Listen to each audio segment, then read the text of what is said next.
आप सब लोगों को मेरा प्रणाम। विजन आईएएस के मंथली करंट अफेयर्स हम लोग डिस्कस कर रहे थे जून मंथ के। एंड कुछ टॉपिक्स जो हो चुके हैं एक बार वो दिखा देता हूँ आप लोगों को। और आज क्या क्या करने वाले हम लोग। हमने पॉलिटी डिस्कस कर लिया है, इंटरनेशनल रिलेशंस डिस्कस कर लिया है, साइंस एंड टेक हो गया है। नीचे से अगर हम देखते हैं तो हमारा कल्चर हो गया है, एथिक्स हो गया है एंड सिक्योरिटी इज़ डन। आज की इस वीडियो में हम लोग डिस्कस करेंगे सोशल इश्यूज़। सोशल इश्यूज़ की हेडिंग यहाँ पर नीचे है 6th वन। एंड इसके अंदर जो टोटल टॉपिक्स हैं वो 8 होंगे। 8 के 8 टॉपिक्स एक ही वीडियो में मैं अपलोड कर रहा हूँ। ऑल राइट, तो without wasting any further time start करते हैं सोशल इश्यूज़। सोशल इश्यूज़ के अंदर जो फर्स्ट चीज़ हम यहाँ पे डिस्कस करेंगे 6.1 में, that is B urban poor. Urban poor word को समझने की कोशिश करो। पुअर लोग जो अर्बन एरिया में रहते हैंगे, ठीक है ना। अब वो कौन हो सकते हैंगे? वो अर्बन सिटी के पुअर भी हो सकते हैं जो हमेशा से अर्बन सिटी के पार्ट रहे थे, या फिर वो किसी रूरल एरिया से माइग्रेट करके आए हैं लेकिन अर्बन एरिया में आने के बावजूद भी उनकी जो सोशियो इकोनॉमिक कंडीशन है वो इंप्रूव नहीं हो पाई, and they still remain to be the urban poor. Now they are part of the urban poor class. So एक डिसप्रपोर्शनेट इम्पैक्ट जो था कोविड-19 का वो अर्बन एरिया के इनफॉर्मल वर्कर्स के ऊपर देखने को मिला था, ठीक है ना। जैसे कि उनका माइग्रेशन हुआ था, ठीक है, सिटीज़ से लेकर अपने नेटिव प्लेसेस। नेटिव प्लेसेस मतलब होता है which is your birth place, वहाँ पर। और इस कारण से अर्बन पुअर का जो पूरा का पूरा इश्यूज़ था ये दोबारा से लाइमलाइट में आ गया था। स्टार्टिंग विद द इंट्रोडक्शन, कुछ फैक्चुअल बातें कर लेते हैं अर्बन पुअर के बारे में और रूरल पुअर के बारे में।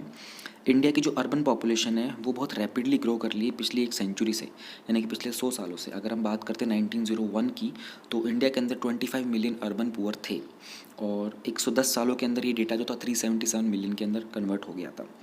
तो अगर टोटल पॉपुलेशन की बात करते तो इंडिया के अंदर 31.2% जो लोग हैं वो अर्बन पुअर का पार्ट हैं। ये डेटा बहुत ही इंपॉर्टेंट है। आपको इस तरह का डेटा जो है वो फिंगर टिप्स पर होना चाहिए, तभी आपके आंसर राइटिंग के अंदर कुछ वजन आएगा। अर्बन एरियाज़ जो हैं they have failed to meet the demands of the increasing population pressure resulting in the large gaps in provisioning of basic amenities.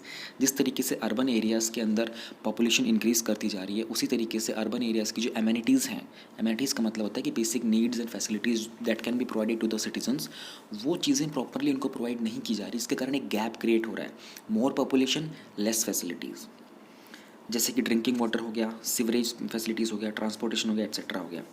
Poverty line in India के बारे में देख लेते हैं एक बार। ये डेटा बड़ा ही अच्छा है, आपको ये पूरा याद हो जाए तो कहना ही क्या है, बट एटलीस्ट आपको आइडिया ज़रूर होना चाहिए। As per Tendulkar committee and as per Rangarajan committee, दो वेरिएशंस हैं यहाँ पर दो कमेटीज़ के बारे में। पॉवर्टी के एस्टिमेशन के ऊपर दो कमेटीज़ बनाई गई थी। रूरल पॉवर्टी लाइन सेटअप की थी तेंदुलकर कमेटी ने 816 एंड अर्बन पॉवर्टी 1000 पे। रूरल पॉवर्टी का जो लेवल था 25.4% था, अर्बन पॉवर्टी का लेवल था 13.7% और ऑल इंडिया पॉवर्टी का लेवल था 21.9%। Rangarajan committee, as per the Rangarajan committee, जो रूरल पॉवर्टी की लाइन को बनाया गया था वो था 972।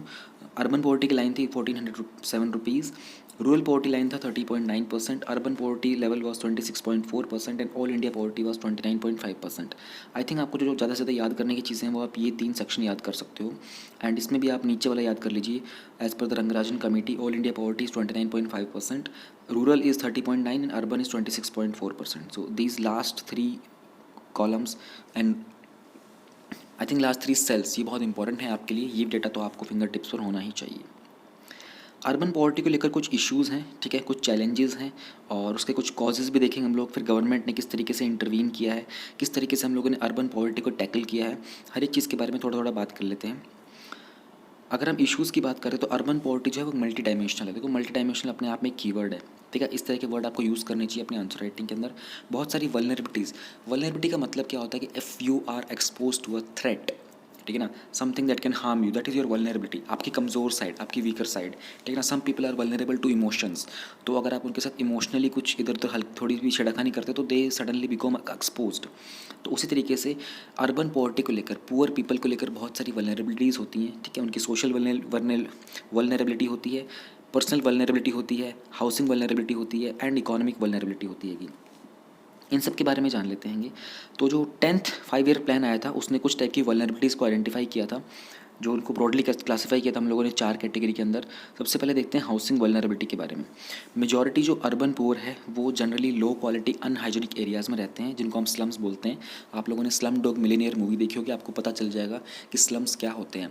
या फिर आप अगर कभी राजस्थान या हरियाणा वाले रूट पर गए हों ट्रेन से, and then if you are moving towards Delhi, you pass through a station which comes Delhi cantt. So before reaching the Delhi cantt जो ट्रेन्स होती हैं वो एक लोकेशन के ऊपर बिल्कुल एक एरिया से पास करती हैं. वो पूरा का पूरा दिल्ली का स्लम एरिया है. तो पूरा रेलवे ट्रैक बिल्कुल साइड में एडजस्ट में है एकदम. तो you will get to know कि रियल में स्लम एरिया कैसा होता है. इन स्लम एरियाज़ के अंदर क्या होता है कि राइट्स की कोई ओनरशिप नहीं होती, अपने हाउसिंग के ऊपर इनका कोई एंटाइटलमेंट नहीं होता है, ठीक है ना. ये जो ऑक्यूपेंट्स होते हैं ये इलीगली उस एरिया के ऊपर अपने हाउसेस को कंस्ट्रक्ट करते हैं. सिविक बॉडीज़ जो म्यूनसिपैलिटीज़ वगैरह होते हैं वहाँ पर कोई भी बेसिक एमिनिटीज़ प्रोवाइड नहीं करवा पाते इन लोगों को. इसलिए इनको इंडिविजुअल्स को किसी भी तरह का अपना वाटर कनेक्शन नहीं होता, कोई टॉयलेट फैसिलिटीज़ नहीं होती है, no electricity, no roads. They all live in unhealthy and insanitary living conditions. तो as per the 2011 census 17.7% population जो है अर्बन पॉपुलेशन वो अराउंड 65 मिलियन पीपल लोग हैं जो कि स्लम एरिया में रहते हैं. Moving on to economic vulnerability after housing vulnerability. Irregular employment यानी कि एम्प्लॉयमेंट आपको मिल रही है नहीं मिल रही है, मिल रही है नहीं मिल रही है, इरेगुलर फेजेस है. और लो वेजेस हैं यानी कि तनख्वाह बहुत कम है. प्लस में आप डेली वेजेस वर्कर हो, आप टेम्परेरी हो, आप परमानेंट वर्कर नहीं हो. इस सब के कारण आप और भी ज़्यादा वल्नरेबल हो जाते हो, ठीक है. इसके कारण रेस्ट्रिक्शन लगता है आपके फॉर्मल क्रेडिट के ऊपर, यानी कि बैंक से आपको लोन नहीं मिल सकता because banks can not take guarantee कि आप उनका लोन जो है उनको रिटर्न कर पाएंगे या नहीं कर पाएंगे, क्योंकि आपके ऊपर कोई कोलेटरल नहीं है ना, आपके नाम कोई ज़मीन नहीं है, आपके पास कोई परमानेंट जॉब नहीं है. इसलिए आपको फॉर्मल जो सेफ्टी नेट के प्रोग्राम्स होते हैं उनका एक्सेस भी नहीं मिल पाता है. Then we have social vulnerability. जो इनकम का इनक्वालिटी होता है ना उसके कारण एक डाइवर्जेंस क्रिएट हो जाती है, एक हाई क्लास हो जाती है, एक लोअर क्लास हो जाती है. तो पुअर और मिडिल क्लास का एक सेपरेशन हो जाता है, डिस्टिंक्शन हो जाता है, ठीक है ना. देन वहीं से छुआछूत वाली बातें आती हैं, ठीक है ना. Then this is how discrimination persist. तो इसके कारण सोशल डिफरेंसेस इंक्रीज होते हैं, ठीक है ना. एजुकेशन और स्किल डेवलपमेंट के जो प्रोग्राम्स होते हैं ना इनके अंदर भी ये डिस्क्रिमिनेशन देखने को मिल जाता है. Then we have personal vulnerability. Personal vulnerability में क्या होता है, पर्सनल लेवल के ऊपर जो पुअर होते हैं ना they are more vulnerable to getting social justice. उनको ईजिली सोशल जस्टिस नहीं मिलता. They are consider as weak, marginalized and poor because of their irregular employment, because of their low level of education और no education at all. इस कारण इन लोगों को injustice मिल रहा होता है, इनके साथ वायलेंस क्रिएट किया जा रहा होता है, ठीक है ना. And these people specially if they belong to a caste which is consider as low in the society and और माइनॉरिटी. तो वुमेन, चिल्ड्रन और जो एल्डरली होते हैं उनको बेसिकली कोई भी सोशल जस्टिस के अंदर कोई भी समाधान नहीं मिलता. They do not get proper justice at all. This is their personal vulnerability. Covid pandemic के दौरान अर्बन पुअर को बहुत सारे चैलेंजेस हो गए थे, इसलिए जो टॉपिक था ये स्पॉटलाइट में आया, इसके ऊपर एक नज़र डाल लेते हैं. Increase risk. There are several factors that put the urban poor, especially those living in slums, at high risk of contracting infectious diseases such as COVID-19. सो ये जो रिस्क होते हैं, आप स्लम एरिया में रहते हो तो आपको कोविड-19 का इन्फेक्शन होने के चांसेस बहुत ज़्यादा हो जाते हैं because of social distancing. Social distancing वहाँ पर नहीं होती है, ठीक है ना. हाउसेज जो होते हैं वो एकदम एडजेसेंट होते हैं. इवन जो स्ट्रीट्स होती हैं वो हार्डली 1 फुट और 2 फुट के गैप की होती हैं, ठीक है ना. ओवर क्राउडेड होती हैं सारी की सारी लिविंग कंडीशंस. ट्रांसपोर्ट सर्विसेज जो होती हैं वो बहुत ज़्यादा क्राउडेड होती हैं. स्पेसिफिक एस्पेक्ट्स होते हैं वर्क इन्फॉर्मल सेक्टर में काम करने के. फिर आता है जॉब लॉसेस. अब जो करंट कोरोना वायरस क्राइसिस हुआ है उसके कारण जो लॉकडाउन हुआ था तो जो मोस्टली जो माइग्रेंट्स है सिटीज़ के अंदर उन लोगों को लगा कि सडनली उनकी जॉब चली गई, क्योंकि वो डेली वेजेस वर्कर थे, वो आज कमाएंगे और शाम को खाएंगे, उनका ऐसा हिसाब होता है. तो जब फैक्ट्रीज़ नहीं चल रही है, इंडस्ट्रीज़ नहीं चल रही है, कोई कॉन्ट्रैक्ट पे उनको काम पे नहीं लेके जा रहा है, मजदूरी नहीं कर पा रहे हैं, तो suddenly they become jobless. And इसके कारण सारी की सारी जो सिचुएशन थी वो और भी ज़्यादा वर्स होती चली गई.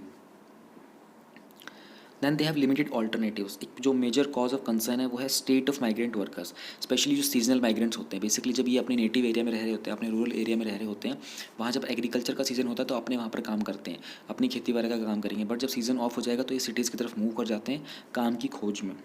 तो जब से लॉकडाउन हुआ है बहुत सारे जो वर्कर्स थे वो अपने घरों को लौट गए थे. लेकिन जो हमारी रूरल इकोनॉमी है ना इंडिया की, वो इतनी स्ट्रांग नहीं है कि इतने सारे लोगों को कोई फैसिलिटी प्रोवाइड करा सके.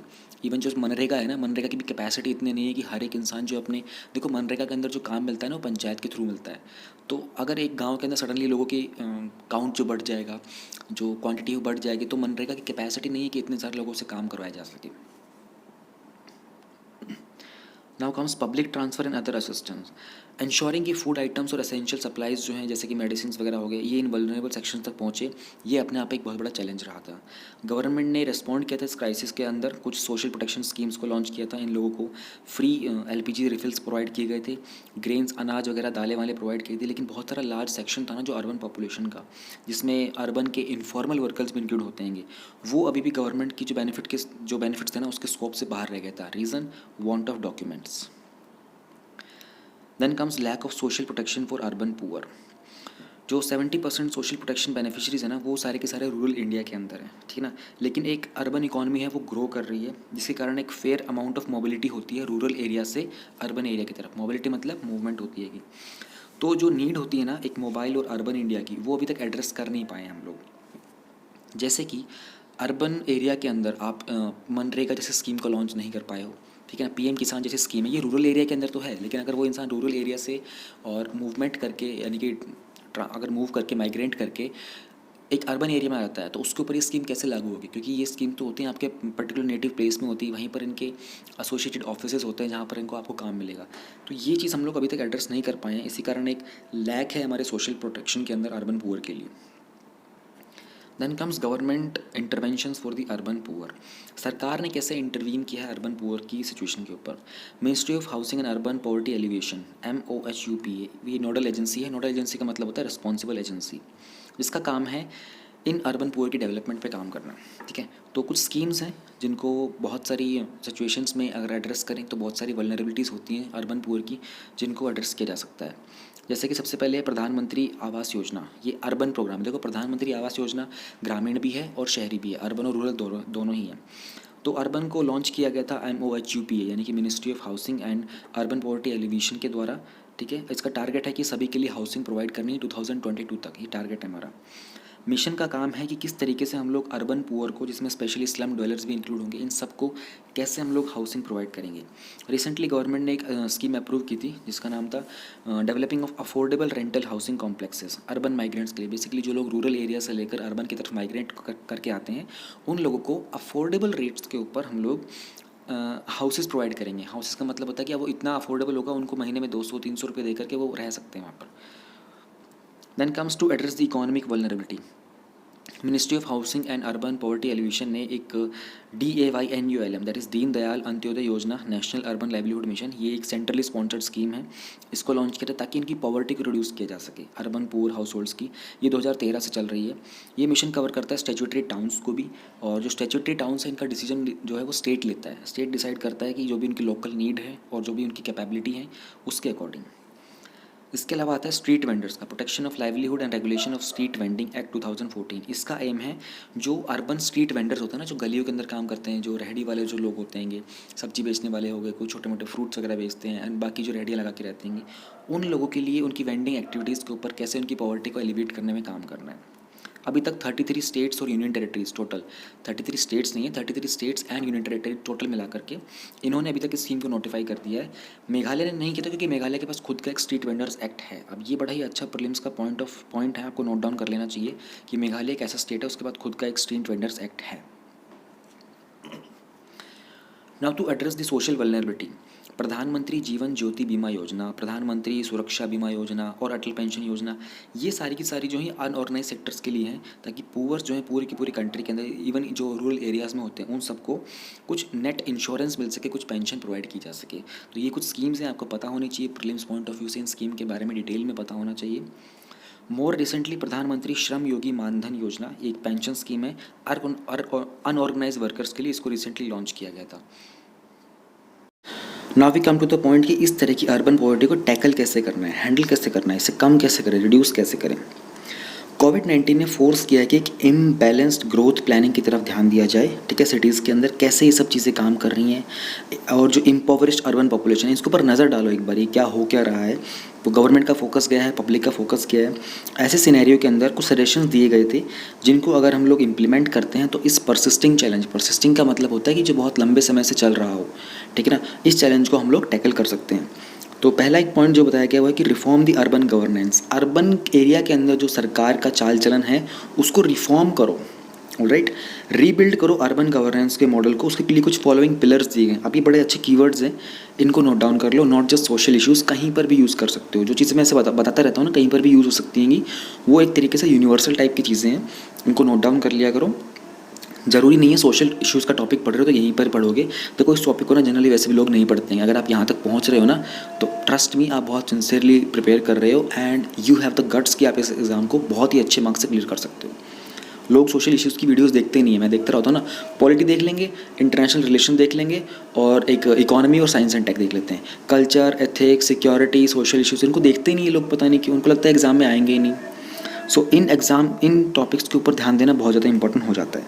ये कीवर्ड्स नोट डाउन करो: convergence and accountability, urban populace specific schemes, wider public participation, use of latest technologies. ये वो चीज़ें हैं जो अर्बन गवर्नेंस के अंदर अगर हम रिफॉर्म लेके आए ना, अब देखो गवर्नेंस का क्वेश्चन तो आपका पॉलिटी का भी बन सकता है ना, वहाँ पर भी अगर आपने ये पॉइंट ऐड कर दे कि रिफॉर्म में हमें क्या करना चाहिए, तो बोल दो convergence and accountability, urban populace specific schemes, wider public participation, use of latest technology.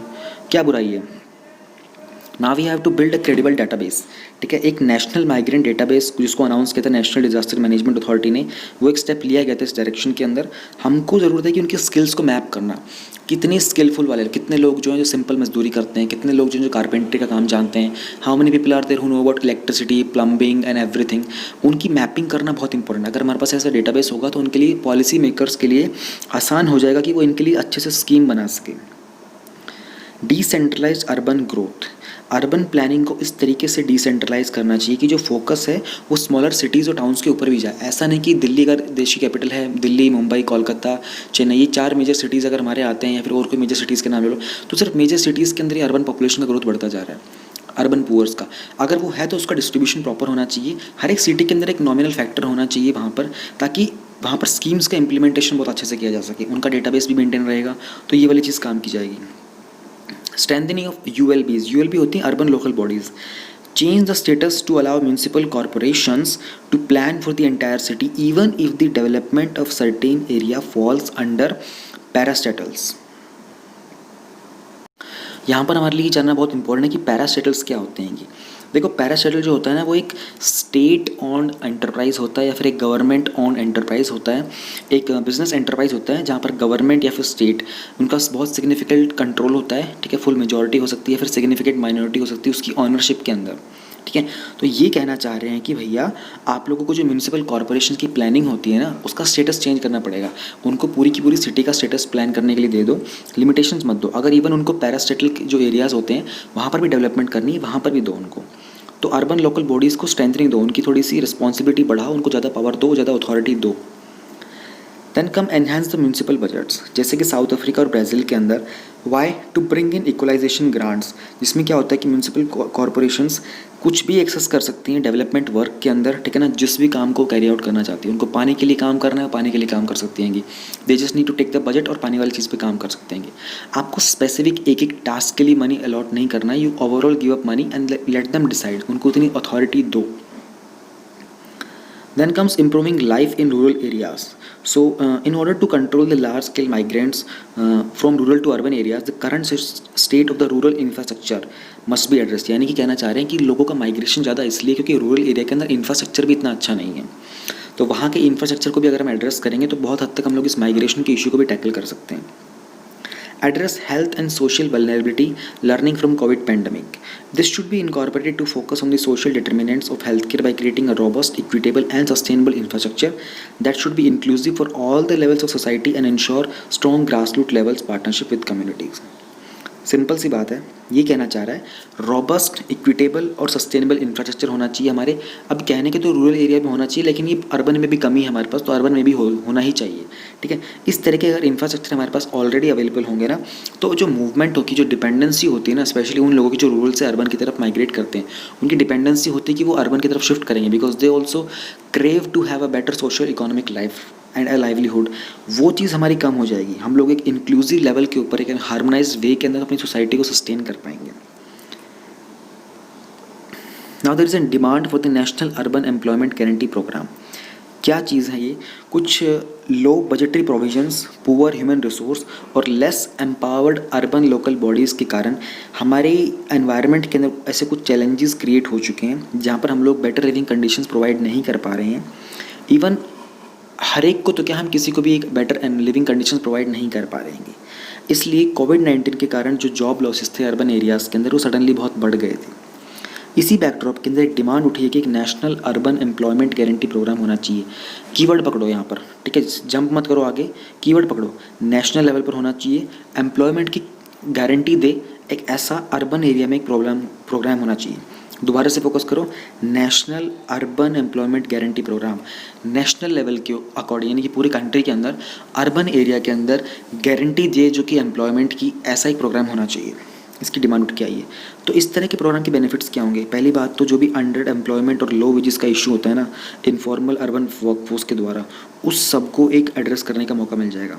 ठीक है, जैसे कि क्या होता है कि मैंडेट कर देते हैं स्टैट्यूटरी वेज, जैसे मनरेगा में क्या होता है ना फिक्स कर देते हो आप वेज, इससे कम तो नहीं मिलेगा, वो चीज़ हो जाएगी। अगर आप ऑर्गेनाइज सेक्टर में हो तो आपको पता होता है कि इस पर्टिकुलर प्रोफेशन के लिए आपको इतना पैसा मिलना ही होता है, लेकिन अनऑर्गेनाइज के अंदर, इनफॉर्मल के अंदर ऐसा नहीं हो रहा होता है। तो वो चीज़ हमको एड्रेस करनी चाहिए कि हम लोगों को कुछ मिनिमम बार सेटअप करना चाहिए। It will also have to retain the local workforce in smaller cities and towns by providing work on demand, thus tackling the challenges of migrants to large cities. अगर लोगों को काम मिल जाएगा, ठीक है ना, डिमांड के ऊपर काम मिलेगा, जब उनकी डिमांड होगी, उनको पैसा चाहिए होगा, उनको काम मिल जाएगा, तो माइग्रेशन की नीड ही नहीं आएगी हमारे पास। There is also a crisis of the quality of life due to ecological stress and the lack of adequate public services। एक सेंट्रली फंडेड प्रोग्राम जो कवर करे उनके वेजेस को डिफरेंट काइंड के वर्कर्स का, ठीक है ना, और फिर प्लस में जो अर्बन लोकल बॉडीज़ हैं उनको भी अलाउ करे कि वो अपने के सारे टास्क को फुलफिल कर सकती हैं। कि ये सारे के सारे काम जो है मैंडेट किए जाने चाहिए इस तरह के प्रोग्राम के अंदर, इसलिए डिमांड उठी है। फर्दर एक UEGP जनरेट कर सकता है new set of green jobs. ठीक है, अभी ग्रीन जॉब्स वाली चीज़ क्या होती है? जहाँ पर हम लोग ULBs की कैपेसिटी को स्ट्रेंथन कर सकते हैं, उसको और बिल्डअप कर सकते हैं, प्लस में अर्बन लेवल के ऊपर अर्बन डेवलपमेंट के अंदर जो सस्टेनेबिलिटी होती है ना उसको भी हम प्रमोट कर सकते हैं। Thus, a well-planned UEGP not only directly improves welfare by raising incomes and creating assets। अच्छा, पता है ये जो अर्बन एम्प्लॉयमेंट गारंटी प्रोग्राम वाला ना, ये अपने आप में एक मेंस का क्वेश्चन बन सकता है पूरा का पूरा, क्योंकि हाँ थोड़ा सा फ्यूचरिस्टिक अप्रोच है इसकी, ये बन सकता है पूरा का पूरा कि क्या इस तरह के प्रोग्राम काम करेंगे, या फिर क्या ऐसा कोई प्रोग्राम बताइए जो काम कर सकता है। सो हम लोग थे, it increases the demand by raising incomes directly, ठीक है, indirectly in the informal sector by improving the fall back position of workers. ये कुछ खास लिखे हुए नहीं है। Let's jump on to challenges. इस तरह का प्रोग्राम अगर क्रिएट करते हैं तो चैलेंजेस में क्या आएगा? जैसे कि एक रूरल गारंटी स्कीम होती है, ठीक है ना, ये काम करती है सेल्फ सिलेक्शन के ऊपर, यानी कि आप डिसाइड करते हो आपको काम करने कब जाना है, आपके ऊपर कोई फोर्स या प्रेशर नहीं होता मनरेगा के अंदर। आप अपनी पंचायत के अंदर आप एड्रेस करते हो कि भाई मैं अवेलेबल हूँ, आप कोई काम है तो मुझे बता दो, it is your choice to go there. आप नहीं जाओगे तो आपको पैसा नहीं मिलेगा, सिंपल सी बात है। गवर्नमेंट को तो फ़ायदा ही है, पैसा बच जाएगा उनका। All the work under this scheme is of unskilled manual nature. Whether such a framework be implemented in the urban economy remains the moot question। इस तरह का जो प्रोग्राम हम करेंगे, जैसे मनरेगा है ना, ये अनस्किल्ड जॉब्स के लिए होता है, ठीक है, वहाँ पर सेल्फ चॉइस होती है। तो अर्बन एरिया के अंदर इस तरह के प्रोग्राम को इम्प्लीमेंट करना जहाँ पर अनस्किल्ड जॉब्स होती होंगी या फिर स्किलफुल भी हो सकती होंगी, तो ये अपने आप में एक मूट क्वेश्चन है। यानी कि अभी तक इसके ऊपर डाउट किया जा रहा है, कि शंकाएं जताई जा रही हैं, एंड क्वेश्चंस आर देयर कि क्या ये चीज़ इम्प्लीमेंट हो सकती है, क्या ऐसा प्रोग्राम हम लोग बना सकते हैं। जो बेसिक प्रेमाइस है ना एक healthy rural to urban economic transformation का, वो ये है कि वर्कर्स को ट्रांसफॉर्म करना हमें लो स्किल से लेकर लो प्रोडक्टिविटी प्रोफेशन से लेकर हाई स्किल की तरफ, यानी कि इस तरह का प्रोग्राम की हम लोग गारंटी करें ताकि उन लोगों की स्किल जो उसमें भी एक इम्प्रूवमेंट हो, उसमें भी डेवलपमेंट हो। It would be extremely difficult if not impossible for an urban employment guarantee scheme to ensure this. अब ये एक अर्बन एम्प्लॉयमेंट गारंटी स्कीम के लिए एक्चुअल में बहुत एक्सट्रीमली डिफिकल्ट रहेगा ये सब इम्प्लीमेंट कर पाना। Given the fact that common land, which is where most of the rural guarantee works happen, is scarcer in cities than in villages, even an unskilled job guarantee might be difficult to implement in cities। जो एक common land का fact हमारे सामने available है वो ये है कि जो रूरल गारंटी का वर्क होता है ना वो बहुत ही स्कारसियर है, यानी कि बहुत ही कम लेवल के ऊपर हो रहा होता है सिटीज़ के अंदर, ठीक है ना। इवन जो अनस्किल्ड जॉब्स होती है ना वो भी बहुत डिफ़िकल्ट होती है कि सिटीज़ के अंदर इम्प्लीमेंट कर पाना। तो क्या इस तरह का प्रोग्राम जब हम इम्प्लीमेंट करेंगे तो वो पॉसिबल हो पाएगा या नहीं हो पाएगा? कुछ स्टेट्स हैं, इनके बारे में एक डेटा है, कुछ स्टेट्स थे इंडिया के अंदर, उन्होंने कुछ इस तरीके के गारंटी प्रोग्राम्स इम्प्लीमेंट किए हुए हैं। तो इनसे हम क्या लर्निंग ले सकते हैं कि आप एग्जाम्पल में पुटअप कर सकते हो अपने आंसर राइटिंग के अंदर अगर ये सवाल आता है तो। मध्य प्रदेश ने रिसेंटली अनाउंस किया था एक 100 डे का अर्बन जॉब गारंटी स्कीम, जिसका नाम था युवा स्वाभिमान योजना। यहाँ पर अर्बन यूथ को, जो कि उनकी डिफरेंट एजुकेशनल क्वालिफिकेशंस हो सकती हैं, उनको वाइड सेट ऑफ जॉब्स के अंदर एम्प्लॉय किया जाता है। 2010 से केरला एक आयनकली अर्बन एम्प्लॉयमेंट गारंटी स्कीम चला रहा है, जहाँ पर गारंटी मिलती है 100 डेज़ के मैनुअल वर्क वेज की, एम्प्लॉयमेंट मिलता है अर्बन हाउस होल्ड के अंदर। ओडिशा ने रिसेंटली लॉन्च किया था अर्बन वेज एम्प्लॉयमेंट इनिशिएटिव। ये अर्बन इनफॉर्मल सेक्टर के लिए था। वहाँ पर कुछ पब्लिक वर्क्स को कैरी आउट करने के लिए लोगों को एम्प्लॉयमेंट दी जाती थी, और ये पब्लिक वर्क्स कौन आइडेंटिफाई करता था? Urban local bodies. Himachal Pradesh ने अनाउंस किया था रिसेंटली मुख्यमंत्री शहरी आजीविका गारंटी योजना, जहाँ पर एश्योर करते हैं कि अर्बन पुअर को 120 डेज़ का वर्क मिलेगा। फिर झारखंड ने प्रपोज किया था मुख्यमंत्री श्रमिक योजना। इसके अंदर अर्बन वर्कर्स जो थे they will be able to demand, उनको मैक्सिमम 100 डेज़ का वर्क मिल सकता है। Moving on to 6.2 we have drug abuse in India. World drug report 2020 को रिलीज़ किया गया था यूनाइटेड नेशंस के office on drugs and crimes UNODC के द्वारा। उन्होंने आउटलाइन किया है कि कुछ पॉसिबल कॉन्सिक्वेंसेस क्या हो सकते हैं कोविड-19 के पैंडेमिक के दौरान इलीगल ड्रग प्रोडक्शन के, उसके सप्लाई के, उसके कंजम्पशन के। इंडिया के अंदर एक नशा मुक्त भारत एनुअल एक्शन प्लान है 2020 से 2021 का, जहां पर 272 मोस्ट अफेक्टेड डिस्ट्रिक्ट्स को आइडेंटिफाई किया गया है। वहां पर इस की लॉन्चिंग हुई थी ministry of social justice and empowerment के द्वारा। ओकेजन था international day against drug abuse and illicit trafficking 26 जून का। ड्रग अब्यूज़ क्या होता है? देखो, ड्रग अब्यूज़ या फिर सब्सटेंस अब्यूज़ भी बोल सकते हो। इसमें रेफ़र करते हैं किसी सर्टेन केमिकल को आप यूज़ करते हो एक pleasurable state of mind develop करने के लिए, ठीक है ना। तो आप किसी केमिकल सब्सटेंस को कंज्यूम करते हो और आपका जो ब्रेन होता है ना वो आपको एक प्लेजरेबल स्टेट के अंदर ले जाता है।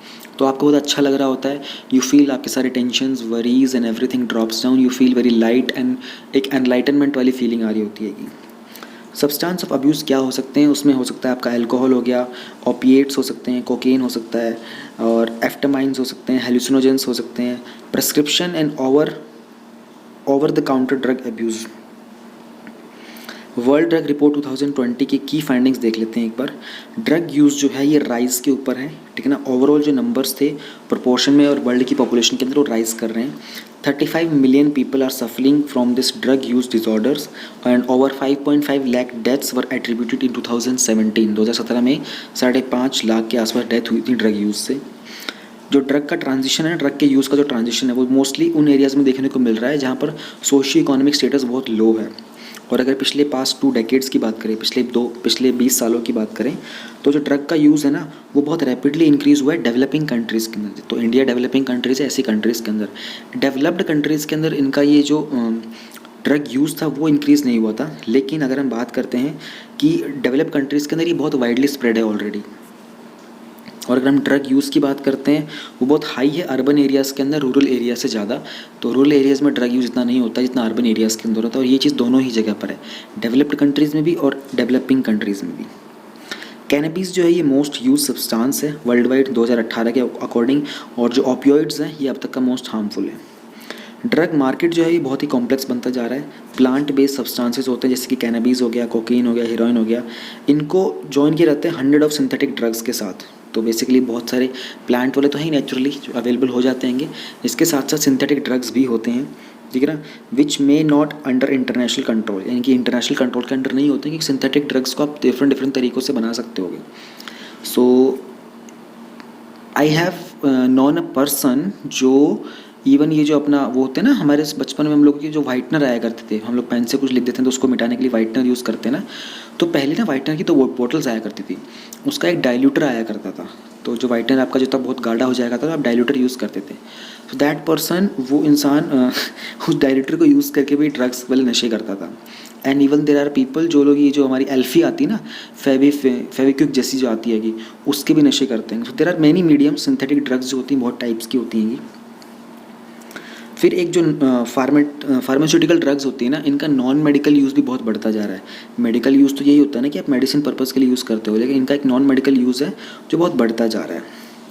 फिर कोविड-19 पैंडमिक का क्या इम्पैक्ट हुआ है इसके ऊपर? ड्रग का यूज़ और ड्रग की जो ट्रैफिकिंग है ना उसमें राइज देखने को मिला था। पैंडमिक जो होते हैं वो दे लाइकली टू डिस्प्रोपोर्शनली अफेक्ट करते हैं पुअरेस्ट को, ठीक है ना, और वो जो लोग होते हैं वो और भी ज़्यादा वल्नरेबल हो जाते हैं ड्रग के ऊपर, and they also get into drug trafficking, और उसको कल्टिवेट करना स्टार्ट कर देते हैं ताकि उनको मनी अर्न करना पड़े। क्योंकि आप पैंडमिक जैसे सिचुएशन में आप जॉबलेस हो जाओगे, यू नीड मनी, तो आपको कोई भी सिचुएशन सामने आएगी तो आप अगर आपको ड्रग भी कल्टिवेट करनी पड़ेगी आप वो भी करोगे, because you need money to run the livelihood. Then we have increase risk for drug users among कोविड-19 पेशेंट्स, क्योंकि बहुत ही कॉम्प्रोमाइज़ हो जाता है आपका इम्यून सिस्टम। तो अगर आप जितना ज़्यादा ड्रग यूज़ करते हो तो देयर इज़ हायर चांसेस कि आपको कोविड-19 का इन्फेक्शन जो है वो ज़्यादा जल्दी होगा।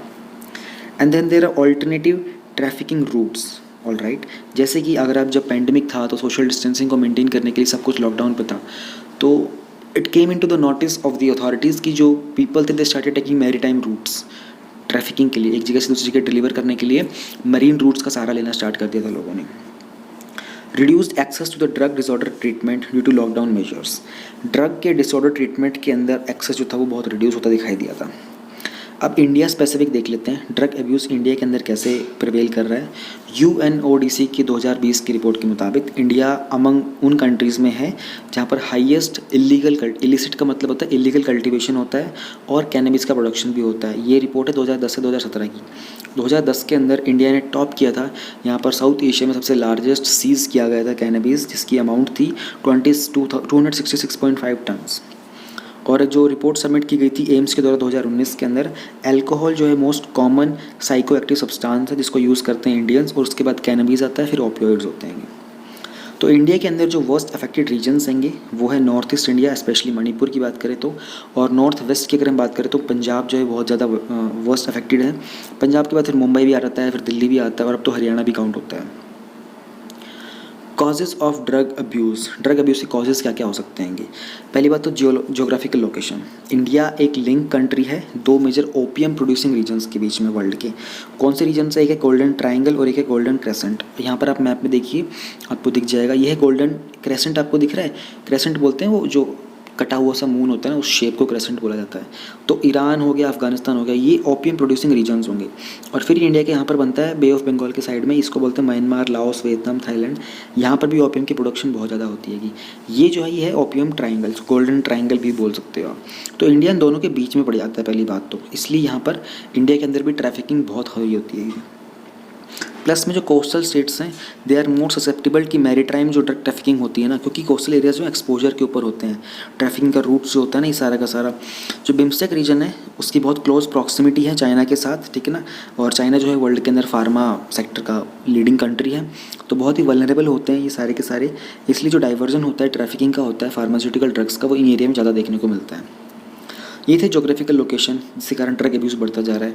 Then we look into the other factors, जैसे कि सोशियो इकोनॉमिक फैक्टर क्या हो सकते हैं। देखो, किसी की फैमिली हिस्ट्री हो सकती है एडिक्शन की, किसी का अनएम्प्लॉयमेंट कोई रीज़न हो सकता है ड्रग अब्यूज़ में फॉल करने का, किसी के कल्चर वैल्यूज़ चेंज हो सकते हैं, ठीक है ना, और किसी को सपोर्टिव बॉन्ड्स की ड्विंडलिंग हो सकती है, पीयर प्रेशर हो सकता है, ठीक है, मीडिया के द्वारा ग्लोरिफिकेशन की नीड होती है कि किसी को कि अगर ऐसा कुछ करेंगे तो मीडिया ग्लोरीफाई करेगी, अटेंशन सीकर्स होते हैं। There could be biological factors, जैसे कि कुछ प्री एग्जिस्टिंग बहुत पहले से उनके साइकेट्रिक या फिर पर्सनैलिटी डिसऑर्डर हो सकता है, या फिर कोई मेडिकल डिसऑर्डर भी हो सकता है। इसके अलावा साइकोलॉजिकल फैक्टर्स भी होते हैं, जैसे कि लो सेल्फ एस्टीम, एनोमी बोलते हैं उसको, पुअर स्ट्रेस मैनेजमेंट हो सकता है आपका, सोशल रिबेलियसनेस, ठीक है, रिबेलियसनेस का मतलब होता है कि विरोधाभास, और चाइल्डहुड लॉस हो सकता है आपका कोई, यानी चाइल्डहुड में आपको कोई लॉस हुआ हो या फिर कोई ट्रॉमा हुआ जिसके कारण आप ड्रग अब्यूज़ में पड़ गए। ये कुछ साइकोलॉजिकल फैक्टर्स हो सकते हैं। Then there is weak law enforcement, यानी कि कहीं ना कहीं लॉ इन्फोर्समेंट बहुत वीक है, उसकी रेगुलेटरी बहुत वीक है, ये भी एक रीज़न हो सकता है। जैसे कि जो नार्कोटिक्स के ड्रग्स और साइकोट्रॉपिक सब्सटेंसेस एक्ट है 1985 का, ये बहुत it has been very tardy, यानी कि इसको ढंग से यूज़ नहीं किया गया, it has been misuse, और इसको इतना वैल्यू दी नहीं गई है। तो इस तरह के लॉज का इम्प्लीमेंटेशन जो है बहुत ही वीक है। फिर डेवलपमेंट्स इन टेक्नोलॉजी, जैसे कि यूज़ ऑफ डार्क नेट को यूज़ करते हैं लोग ड्रग ट्रैफिकिंग के लिए, और वहाँ पर बहुत ही इनएडिक्वेटली ट्रेंड स्टाफ होता है। और भी बहुत बार जो लिसिटली मतलब जो लीगली प्रोड्यूस्ड ओपियम होता है ना, जिसको फार्मास्यूटिकल सेक्टर में यूज़ करना होता है, उसको डाइवर्ट कर देते हैं और उसको इलीगल चैनल्स के थ्रू इंडिया में भेज दिया जाता है।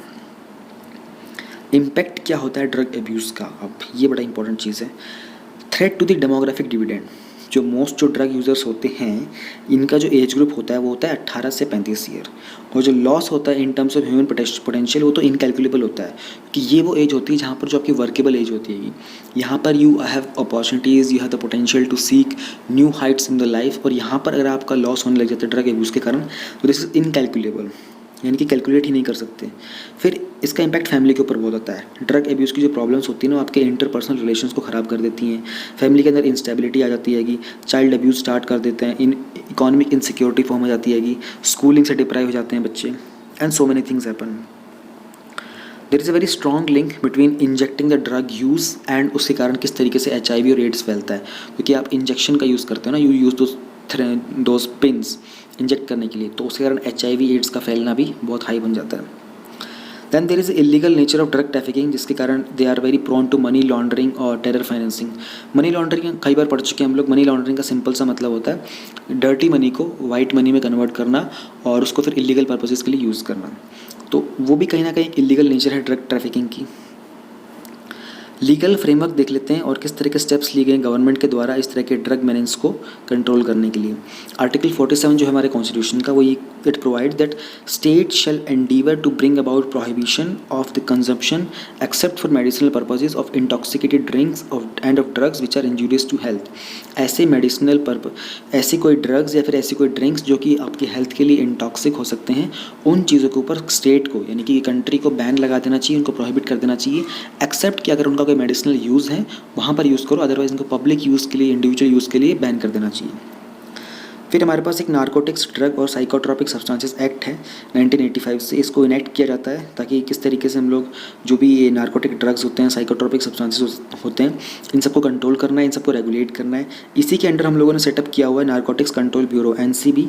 इसका काम है, ये एक नोडल ड्रग लॉ इन्फोर्समेंट और इंटेलिजेंस एजेंसी है जिसका काम है ड्रग ट्रैफिकिंग से फाइट करना और जो भी इलीगल सब्सटेंसेस के द्वारा अब्यूज़ हो सकता है इस सबको कंट्रोल करना। मिनिस्ट्री ऑफ सोशल जस्टिस और एम्पावरमेंट ने प्रिपेयर किया है एक national action plan drug demand reduction के लिए 2018 से 2025 का। इस प्लान का एम है कि किस तरीके से हम लोग ड्रग अब्यूज़ को रिड्यूस करेंगे। एक मल्टी प्रॉन्ज स्ट्रेटजी है, देखो कीवर्ड है बड़ा अच्छा। मल्टी प्रॉन्ज स्ट्रेटजी का मतलब होता है कि डिफरेंट डायमेंशंस के अंदर ये पियर्स करके अटैक करेगी ये स्ट्रेटजी, और जहाँ पर इसमें एजुकेशन पे काम करेंगे, डी एडिक्शन पे काम करेंगे, रिहेबिलिटेशन पे काम करेंगे, इंडिविजुअल्स के ऊपर, उनकी फैमिलीज़ के ऊपर, and many more.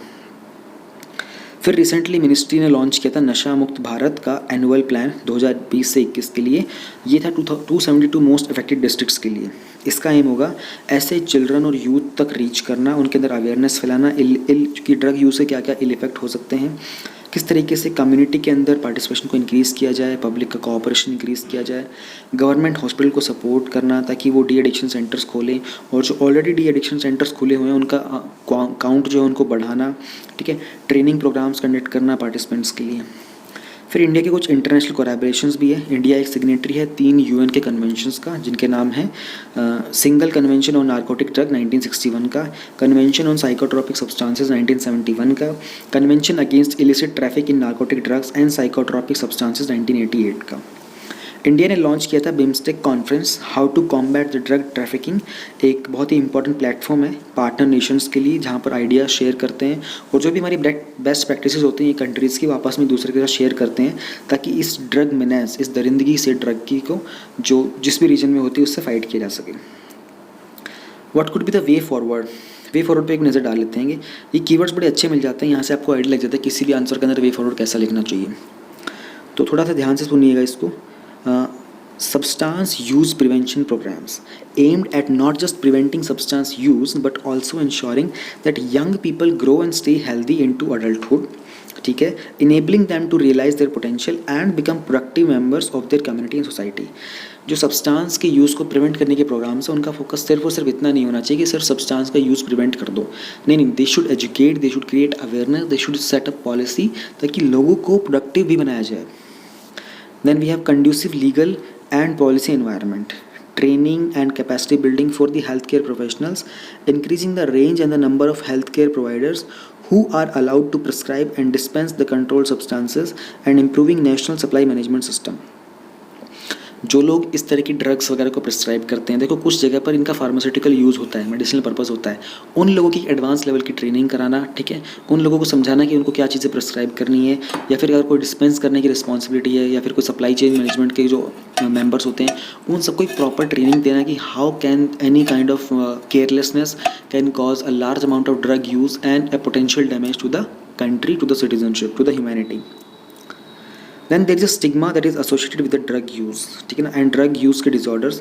It needs to be addressed by promoting the understanding that the initiation of drug use and the development of drug use disorders, they are influenced by the factors that are often beyond the control of an individual।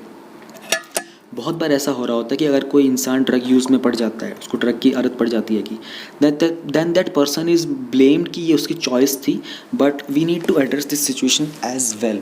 There are circumstances, there are situations when the person is individual is beyond control, the person could not control himself और herself and they were fall prey to this drug abuse thing.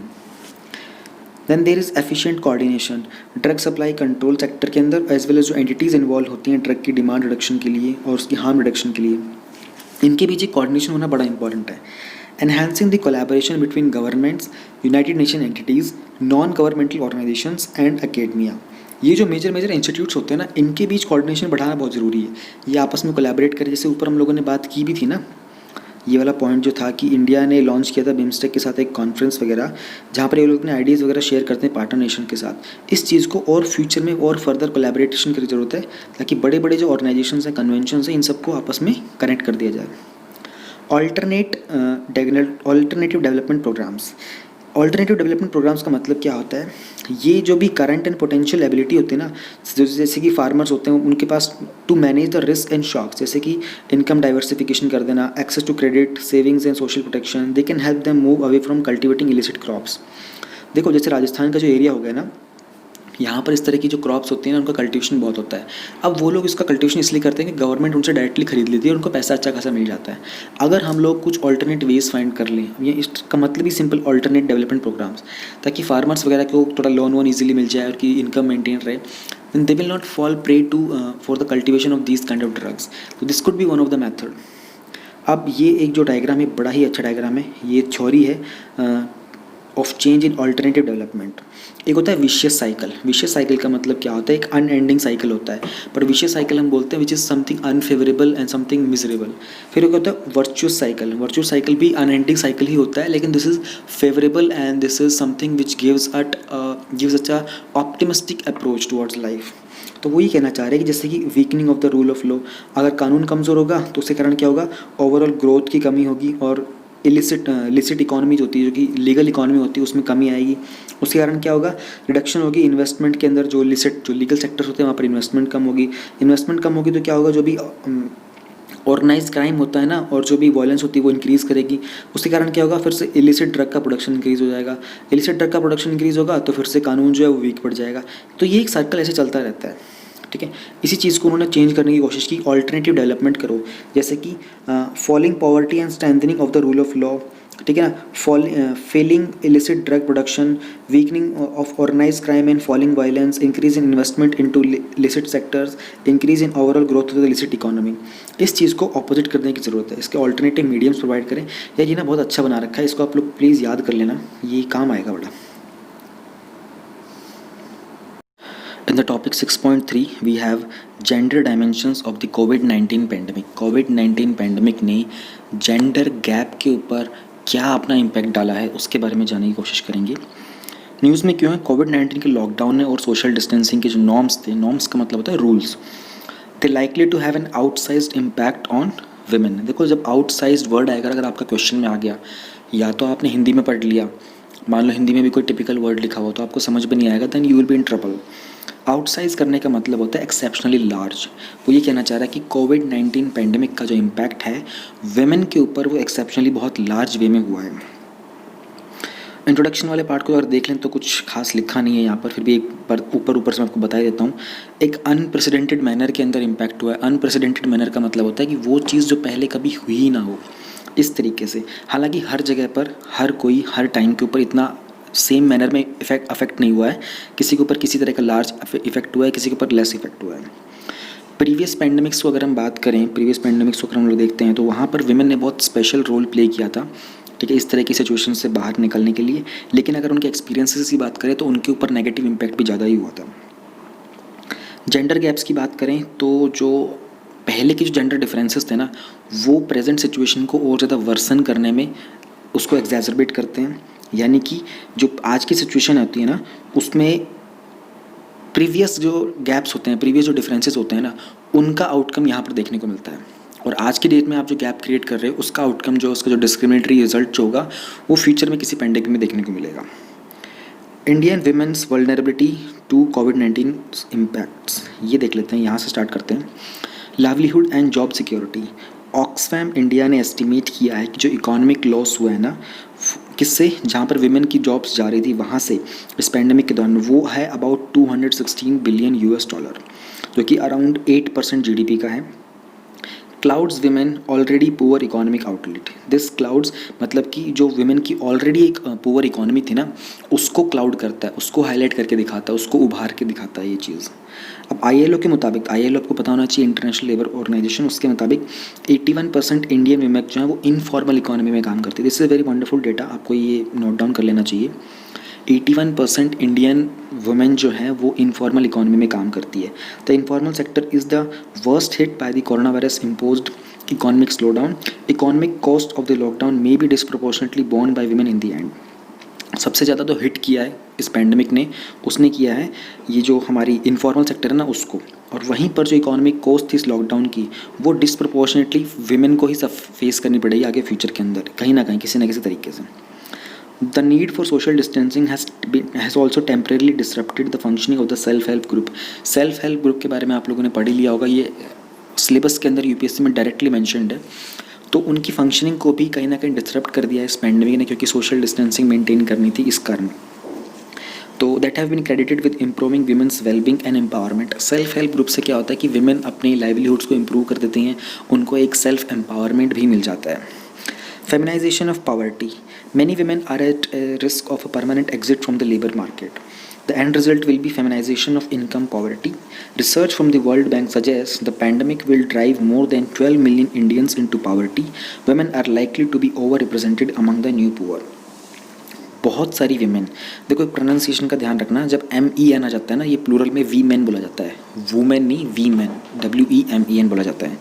सो बहुत सारी women, उनको एक risk है कि उनको labour market से permanent exit मिल जाएगा, क्योंकि इकोनॉमी स्लो डाउन चल रहा है, ठीक है ना, अभी भी काफ़ी लंबे तक चलेगा। बहुत सारी वर्ल्ड वाइड जो इकोनॉमीज़ हैं वो कॉन्ट्रैक्ट कर रही हैं। एंड रिजल्ट में क्या होगा, जो फेमिनाइजेशन होता है ना इनकम पॉवर्टी का, वो होगा। बेसिकली क्या होता है कि इनकम के अंदर जब पॉवर्टी आ जाती है ना, जब आपकी इनकम होनी कम हो जाती है, then you need to depend basically on people who are more to the outside world. जैसे कि मेन के ऊपर ज़्यादा डिपेंडेंसी आ जाती है, ये फीमेल की जो डिपेंडेंसी होती है ना, वो ऑर्गेनाइजेशंस इंस्टीट्यूशंस कम कर देते हैंगे, ठीक है ना, उसको बोलते हैं feminisation of income poverty. Research की गई थी वर्ल्ड बैंक के द्वारा, उसमें ये सजेशन मिला था कि जो पैंडमिक है इसमें 12 मिलियन से ज़्यादा इंडियंस जो है पॉवर्टी के अंदर स्लिप कर जाएंगे। अब 12 million is like 1 crore 20 lakh लोग, ठीक है ना, और विमेन इसके अंदर ज़्यादा ओवरली रिप्रेजेंट की जाएंगी, ठीक है ना। जो भी नए पुअर होंगे उसमें विमेन का जो रेशियो होगा वो कहीं ना कहीं ज़्यादा देखने को मिलेगा। Then we have social inequalities.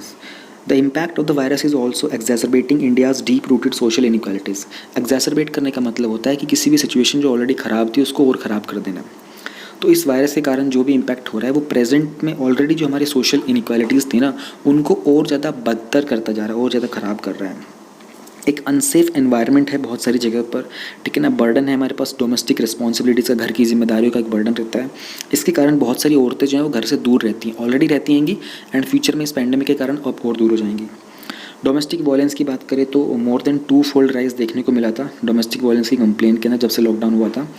UNFP ने वार्न किया था कि इस पैंडेमिक के कारण पूरे वर्ल्ड की प्रोग्रेस के अंदर थोड़ा सा एक हॉल्ट आएगा, एक रुकावट आएगी, क्योंकि जेंडर बेस्ड जो वायलेंस था ना वो बहुत बढ़ जाएगा वर्ल्ड के अंदर। माइग्रेंट विमेन की अगर हम बात करें तो many of the millions of the migrant workers force to flee cities for their rural homes with little notice were women. They have safety concerns with the travel a risk for many. तो जब आप लोगों को migrant के issues को देखने को मिले होंगे, there was a situation when a pregnant lady, she was a migrant labour, she had to travel, she gave birth to the child on the way, रास्ते में ही, and after giving birth, after for few hours rest, that lady had to travel 500 kilometre on foot. So women की जो life है सबसे ज़्यादा extreme level के ऊपर इम्पैक्ट करती है कि there are certain heinous situation that we have to face in this pandemic, और विमेन के ऊपर सबसे ज़्यादा इम्पैक्ट पड़ रहा है। कोविड-19 जो है हाउस होल्ड के डायनामिक्स को भी शिफ्ट कर रहा है। किस तरीके से, जो डोमेस्टिक रिस्पॉन्सिबिलिटीज़ थी ना जो विमेन के ऊपर थी, अब देखो डोमेस्टिक रिस्पॉन्सिबिलिटी का एक पेट्रियार्कल सोसाइटी में ये कॉन्सेप्ट होता है कि women has the thing and they can only do all the domestic work, खाना पीना, घर की साफ़ सफाई, एवरीथिंग। अब जब लॉकडाउन लग गया है, सोशल डिस्टेंसिंग मेंटेन करनी है, कोई काम वाम नहीं हो रहा है, तो women are more present at their home, तो उनकी डोमेस्टिक रिस्पॉन्सिबिलिटीज़ फिर से बढ़ गई थी। प्लस में उनका जो एक काम था एस्केलेट कर दिया गया था। As women in the Indian families tend to eat last and at the least, financial strain and the food shortages affect women's nutrition more than men. अब ये चीज़ काउंटडाउन कैसे हो सकती है कि इसके बहुत ही एक ये अजम्पशन के ऊपर बेस्ड है। हमारे एक इंडियन कल्चर का एक सभ्यता है हमारी कि यहाँ पर फीमेल जो होती हैं फैमिलीज़ के अंदर वो सबसे लास्ट में खाती हैं, और अगर कुछ खाना कम पड़ जाता है तो दे डो नॉट कंप्लेन कि खाना कम पड़ गया था, because we people do not get to know कि लास्ट में किसने खाया और उसको कितना मिला था। सो इस कारण वीमेन की हेल्थ के ऊपर अब फाइनेंशियल शॉर्टेजेस हो रही हैं, इकोनॉमिक लॉस हो रहा है, तो उनके पास जो न्यूट्रिशन की क्वालिटी होती है ना वो भी कंपेरेटिव टू मैन और the other members of the family वो बहुत कम होती है। Gender inequality in food security will increase further following the loss of employment income. अगर हम बात करेंगे हेल्थ के ऊपर तो women may face specific constants to access the health services. Government के डेटा के मुताबिक 55% जो विमेन हैं वो women report not using public health services. 55% women public health services को यूज़ नहीं करती हैं। Out of pocket health expenditures are higher for women than for man in the most developing countries. की सर्विसेज की अगर बात करें जैसे मैटरनल हेल्थ हो गया, वैक्सीनेशन हो गया, सेक्सुअल एंड रिप्रोडक्टिव हेल्थ की बात करें तो दिस थिंग्स गेट इंटरप्टेड जब पब्लिक हेल्थ इमरजेंसीज आती हैं उस टाइम पर, क्योंकि पब्लिक हेल्थ इमरजेंसीज पे तो आप कॉमन हेल्थ के ऊपर बात करोगे ना, यहाँ कोविड-19 पर डिस्कशन ज़्यादा रहेगा। विमेन की वो जो मैटरनल हेल्थ होती है और उसकी वैक्सीनेशन का क्या चल रहा था, उसकी सेक्सुअल और रिप्रोडक्टिव हेल्थ का क्या सीन है, ये चीज़ें ऐसे टाइम के ऊपर इग्नोर कर दी जाती हैं। कहाँ कब किस टाइम पर, जब पब्लिक हेल्थ इमरजेंसी होती है जैसे कोविड-19 का pandemic. Exposure to infection through work and care. India के अंदर विमेन जो है उनके पास एक हायर रिस्क होता है कि वो वायरस को के द्वारा इन्फेक्ट हो जाएंगी, क्योंकि हेल्थ केयर सेक्टर के अंदर उनका एक ओवर रिप्रेजेंटेशन है which includes a part of front line health staff. अगर हम बात करते हैं फिर डॉक्टर्स की बात करें, हम लोग मेडिकल स्टाफ की बात करें तो विमेन का रिप्रेजेंटेशन वहाँ पर कंसिडरेबली ज़्यादा होता है, तो वो एक फ्रंट लाइन स्टाफ में आ जाते हैं। अब जो लोग फ्रंट लाइन में होंगे उनके इन्फेक्शन के चांसेस वैसे ही बढ़ जाते हैं। न्यूट्रिशन के बारे में बात करते हैं तो with the school shut down children's education is likely to suffer along with an increase in malnourishment due to disruption of mid day meal. Situation will worsen for girls as they are more dependent on mid day meal programmes given the gendered nature of the nutrition provision in households with limited resources. School बंद है, mid day मील बंद हो जाएगा, girls को mid day मील देने का कुछ ना कुछ बेनिफिट होता था, उनकी हेल्थ मेंटेन रहती थी, ठीक है ना। After a period of time जब when the girls they get into this maturity period, तो उस टाइम पर उनकी हेल्थ को ध्यान में रखते हुए गवर्नमेंट ने ये सब सोचा था कि गर्ल्स जिनको अपनी फैमिली के अंदर न्यूट्रिशन रिच फूड नहीं मिल पाता कि उनको भी एक सपोर्ट मिलेगा, तो कहीं ना कहीं हम लोग जेंडर इक्वालिटी की तरफ एक कदम बढ़ाएंगे। वो चीज़ भी डिस्टर्ब हो गई क्योंकि स्कूल्स बंद हो गए, तो मिड डे मील्स बंद हो गए। कुछ अदर एस्पेक्ट्स भी हैं जो एडिशनल बर्डन है केयर का, जैसे कि बहुत प्राइमरी रीज़न है कि वुमेन जो है वो अपने काम को छोड़ देती हैं या फिर पहली बार में स्टार्ट करती नहीं है। Is there unpaid care giving responsibilities at home, कि घर के ऊपर वो अपनी जिम्मेदारियों को ज़्यादा महत्वपूर्ण समझती हैंगी। प्लस में पेट्रियार्कल सोसाइटी का एक थॉट प्रोसेस होता है कि वुमेन जो है they will be doing taking care of all the responsibilities at home and for that too for the free of cost. अब this comes under the token of love for the care, but लेकिन ये एक unpaid responsibilities होती है उनके ऊपर, तो कहीं ना कहीं एक एडिशनल बर्डन ऑफ केयर उनके ऊपर बढ़ गया है इस पैंडमिक के दौरान। Social distancing and digital education, girls की जो एजुकेशन है ना उसके ऊपर एक डिसएडवांटेज मिला है। कैसे? 29% जो इंटरनेट यूज़र्स इंडिया में है वो सिर्फ फीमेल है, यानी कि जितने भी यूज़र्स हैं उसमें 29% ही हैं जो फीमेल हैंगे। And there is a tendency for families with limited means to give preference to the boys for schooling. एक टेंडेंसी भी है कि जब रिसोर्सेज की लिमिटेशन होती है तो एक अनसेड अंडरस्टैंडिंग अनसेड ट्रेडिशन इस तरह का कि जो प्रायोरिटी दी जाएगी ना इंटरनेट को, डिजिटल टेक्नोलॉजी को यूज़ करने की, वो दी जाएगी फीमेल्स को पहले। Policy response and way forward. This pandemic calls for a greater consultation between the Ministry of Finance and the Women and Child Ministry so that they can understand कि जो differential impacts होंगे कोविड-19 के ऊपर women के ऊपर वो क्या होंगे और क्या इफेक्टिव पॉलिसी मेजर्स हम ले सकते हैं इस सिचुएशन को, इस प्रॉब्लम को एड्रेस करने के लिए। कुछ इमीडिएट स्टेप्स जो गवर्नमेंट अडॉप्ट कर सकती है उसमें ये है support to women facing domestic violence. जिन वुमेन के साथ डोमेस्टिक वायलेंस हो रहा है वहाँ पर एक टू हेल्प दीज वुमेन कि किस तरह से अपनी कंप्लेन फाइल करें, ठीक है, उनको हेल्प कैसे प्रोवाइड की जाए। एक national commission for women has launch, उन्होंने एक व्हाट्सएप नंबर लॉन्च किया है। इसके अलावा उन्होंने ऑनलाइन कंप्लेंट लिंक्स प्रोवाइड किए हैं, ईमेल्स प्रोवाइड किए हैं। लेकिन गवर्नमेंट को ये भी इंश्योर करना पड़ेगा कि गवर्नमेंट के पास एडिक्वेट फैसिलिटीज़ हैं और सोशल डिस्टेंसिंग जो है शेल्टर होम्स के अंदर वो भी इंश्योर की जाए, सो दैट जो भी वुमेन के अब्यूज़र्स होते हैं उनके अगेंस्ट वुमेन फियरलेसली अपनी कंप्लेंट फाइल कर सकें। Extend MNREGA to urban areas to help the urban poor. जो लार्ज स्केल का अनएम्प्लॉयमेंट देखने को मिला है अभी अर्बन एरियाज़ के अंदर और जो भी हार्डशिप्स फेस करनी थी माइग्रेंट वर्कर्स को, उसके अंदर मनरेगा की एक पॉलिसी को हम एक्सटेंशन दे सकते हैं अर्बन एरियाज़ के अंदर, ताकि वहाँ पर जो वीमेन भी हैं उनको भी कुछ सपोर्ट मिल जाए एंड उनको भी एक जगह से दूसरी जगह जाना ना पड़े जॉब्स के लिए। तो this will be specially benefit for a large number of women, particularly जो डोमेस्टिक वर्कर्स होती हैं जो घरों में काम करते थे, लेकिन जब लॉकडाउन हो गया तो सोशल डिस्टेंसिंग मेंटेन करना था, तो आपको सबको मालूम होगा घरों के अंदर जो नौकर चाकर थे, जो काम वाम करने वाले थे, उन सब लोगों को भी दूर रहना पड़ा था। सो उन लोगों के लिए अगर मनरेगा जैसे कोई स्कीम अर्बन एरिया में होती है तो it will be very benefit. Expand the ambit of MNREGA to include handicraft and folk arts. Ambit का मतलब होता है बाउंड्री। मनरेगा की बाउंड्री को थोड़ा सा और एक्सटेंड करें और उसमें हम लोग हैंडीक्राफ्ट और फोक आर्ट को भी इंक्लूड करें। तो वीमेन बहुत इंपॉर्टेंट रोल प्ले कर सकती हैं, किस तरीके से हम लोग अपने हैंडीक्राफ्ट को प्रिजर्व करेंगे, ठीक है ना। And art but have been completely left out of the relief package. Without government support these crafts may be lost forever एवर। कहीं ना कहीं इन क्राफ्ट वगैरह के ऊपर एक सेल्फ डिपेंडेंसी है, ठीक है ना, इंडिविजुअल चॉइस से चलते हैं ये। अगर इनको मनरेगा में ऐड कर दिया जाएगा तो कहीं ना कहीं तक ये आर्ट एंड क्राफ्ट का जो कॉन्सेप्ट है, जो हमारा ट्रेडिशन है, कल्चर है, ये लॉन्ग वे तक लास्ट करेगा, क्योंकि वीमेन को सपोर्ट मिल जाएगा, they will be able to do it on their own choices, और उनको सैलरी भी मिलेगी, उनका घर परिवार भी चलता रहेगा एंड हमारा जो कल्चर है वो भी मेंटेन रहेगा। For instance, an artisan can teach her skill to children under Manregas, including crafts and folk arts under Manrega. This will achieve the twin objective of providing income support to poor women and preserving Indian handicrafts and arts. तो ये कहना चाह रहे हैं कि मनरेगा के under जिनको भी अपना ये फोक आर्ट आता है, they can teach this to someone else, तो उनमें क्या तो डबल बेनिफिट मिलेंगे। पहली बात, आपको किसी को सिखाओगे आपको पैसा भी मिल जाएगा, प्लस में आप किसी को सिखाओगे तो you are transferring that knowledge, ठीक है ना, you are forming that legacy of that knowledge, वो प्रिजर्व भी रहेगी लॉन्ग टाइम तक। Support to women's self help group.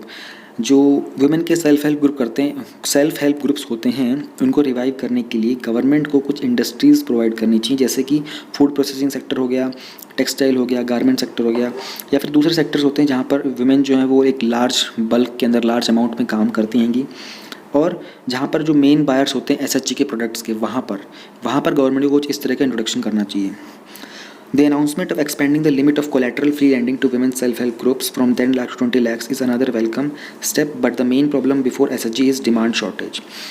जो women self-help group थे, इनका कोलेटरल फी लोन लेने की जो स्कीम थी उसमें उसको बढ़ाकर 10 लाख से 20 लाख कर दिया गया था कि 20 लाख तक का ये loan without any collateral submission के ले सकते हैं। लेकिन ये एक बहुत वेलकमिंग स्टेप है ज़रूर, लेकिन कहीं ना कहीं डिमांड की शॉर्टेज है, तो उसकी डिमांड को भी क्रिएट करना ये भी गवर्नमेंट की रिस्पॉन्सिबिलिटी है। Then there are special provisions for pregnant and nursing mother's.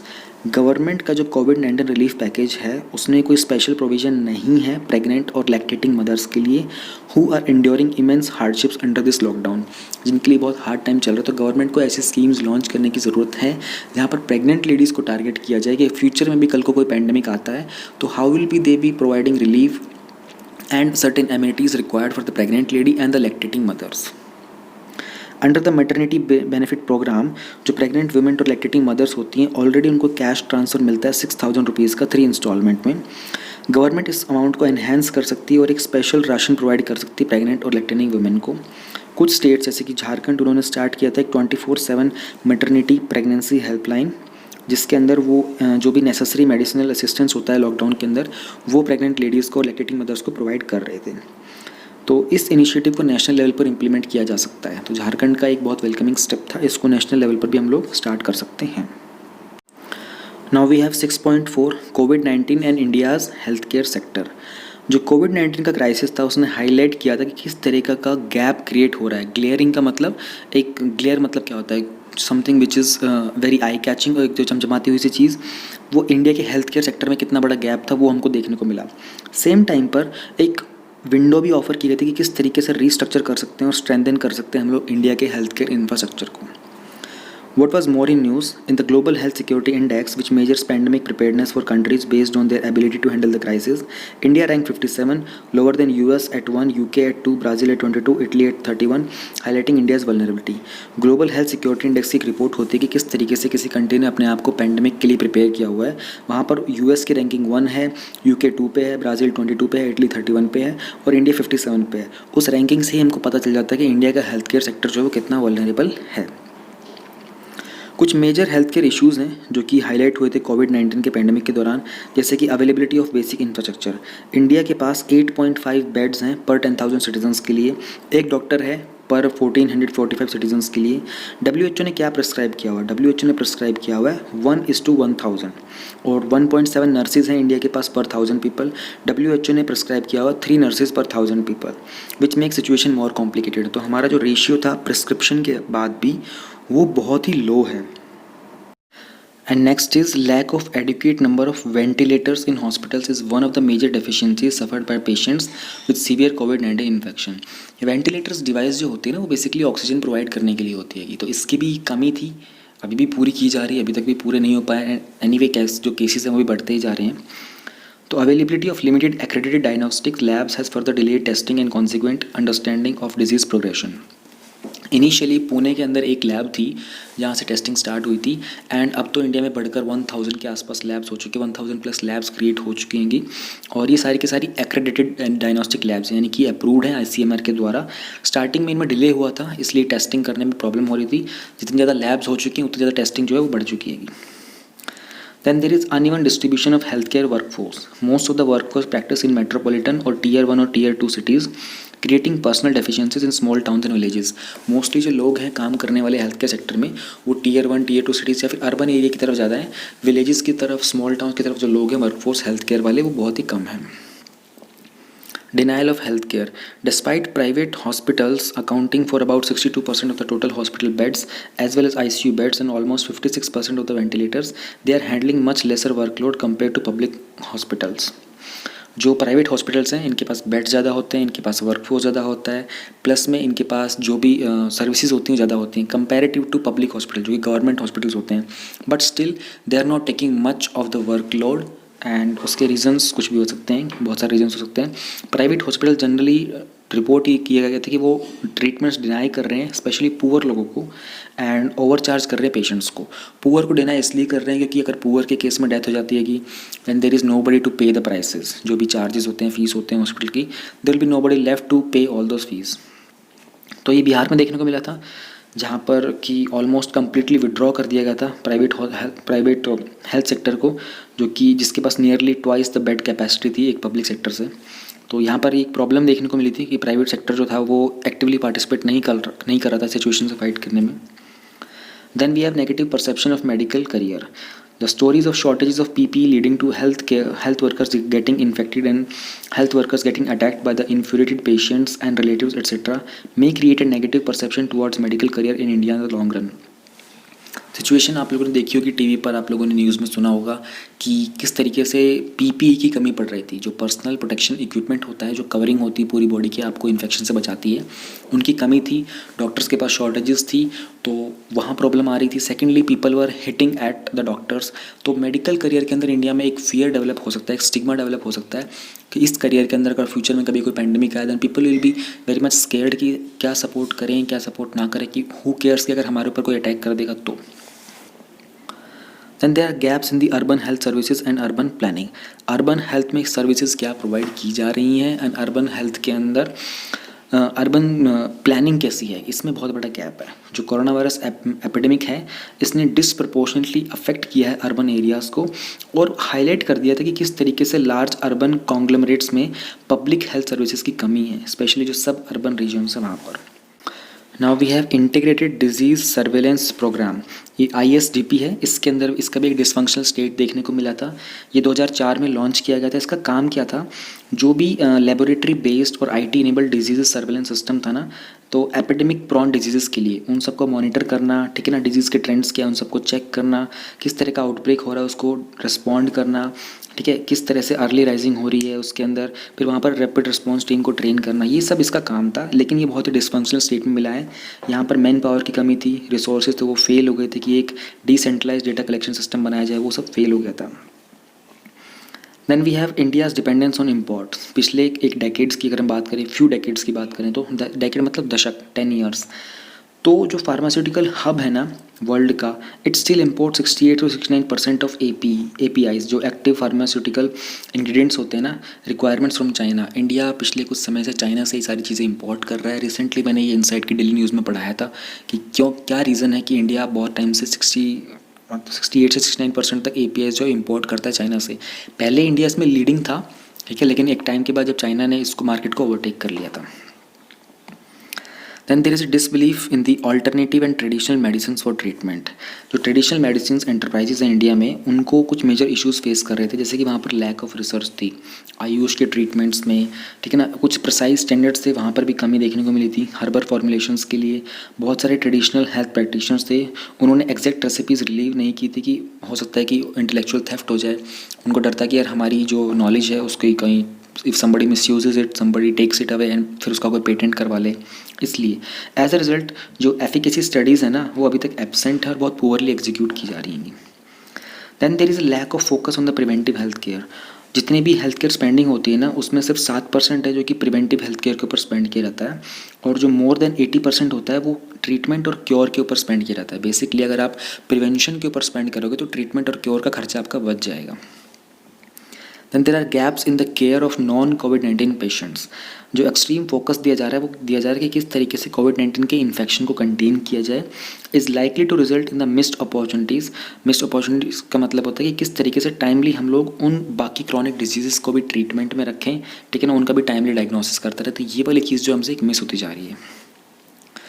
What are the opportunities and what is the way forward. तो कैसे काम किया जा सकता है। The responses to the pandemic offers an opportunity to bring about structural changes in the India's health sector। India के health sector के अंदर स्ट्रक्चरल चेंजेस लाने की ज़रूरत है, जैसे कि near and medium term measures, suppose reducing the chances of hospital acquired nosocomial infections, ठीक है ना। ऐसे चांसेस जहाँ पर हॉस्पिटल की रिक्वायरमेंट हो इन्फेक्शन के अंदर, उनके चांसेस को कम करना।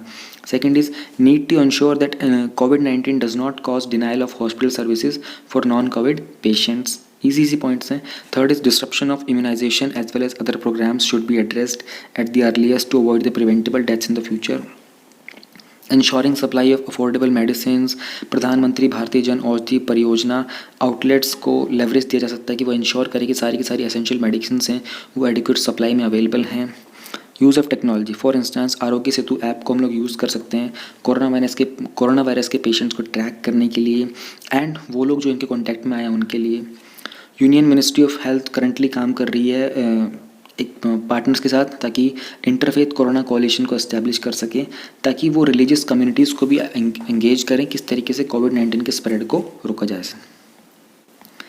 ये थे शॉर्ट टर्म मेजर। फिर आता है long term measures. Long term measures में आता है upgradation of public health services.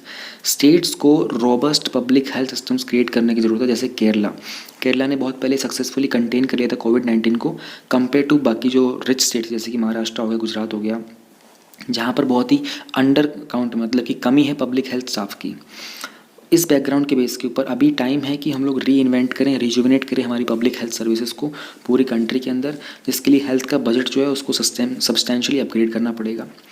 As per fiscal year 2018 जो वैल्यू थी पब्लिक हेल्थ एक्सपेंडिचर की स्टेट्स और यूनियन टेरिटरीज की, वो टुगेदर मिलाकर 1.28% है कंट्री के GDP की, तो which is very very less, which is lesser than जो हम लोग अपने डिफेंस पे स्पेंड करते हैं। प्राइमरी हेल्थ केयर को इंपॉर्टेंस देने की ज़रूरत है। जो भी हमारे पब्लिक हेल्थ की फैसिलिटीज़ है ना एपिडेमिक कंट्रोल के लिए, इसमें टेस्टिंग इंक्लूड होती है, अर्ली डिटेक्शन की बात की जाती है, किस तरह से केसेस को पहले डिटेक्ट कर लेना है, और भी बहुत सारे प्रिवेंटिव मेजर्स होते हैं। ये सारे के सारे जो हमारे प्राइमरी हेल्थ केयर सेंटर्स के द्वारा किए जा रहे हैं, और इनको और ज़्यादा किए जाना चाहिए। बेसिकली इनका जो क्वान्टिटी है ना, जो रेंज है, उसको बढ़ाने की ज़रूरत है।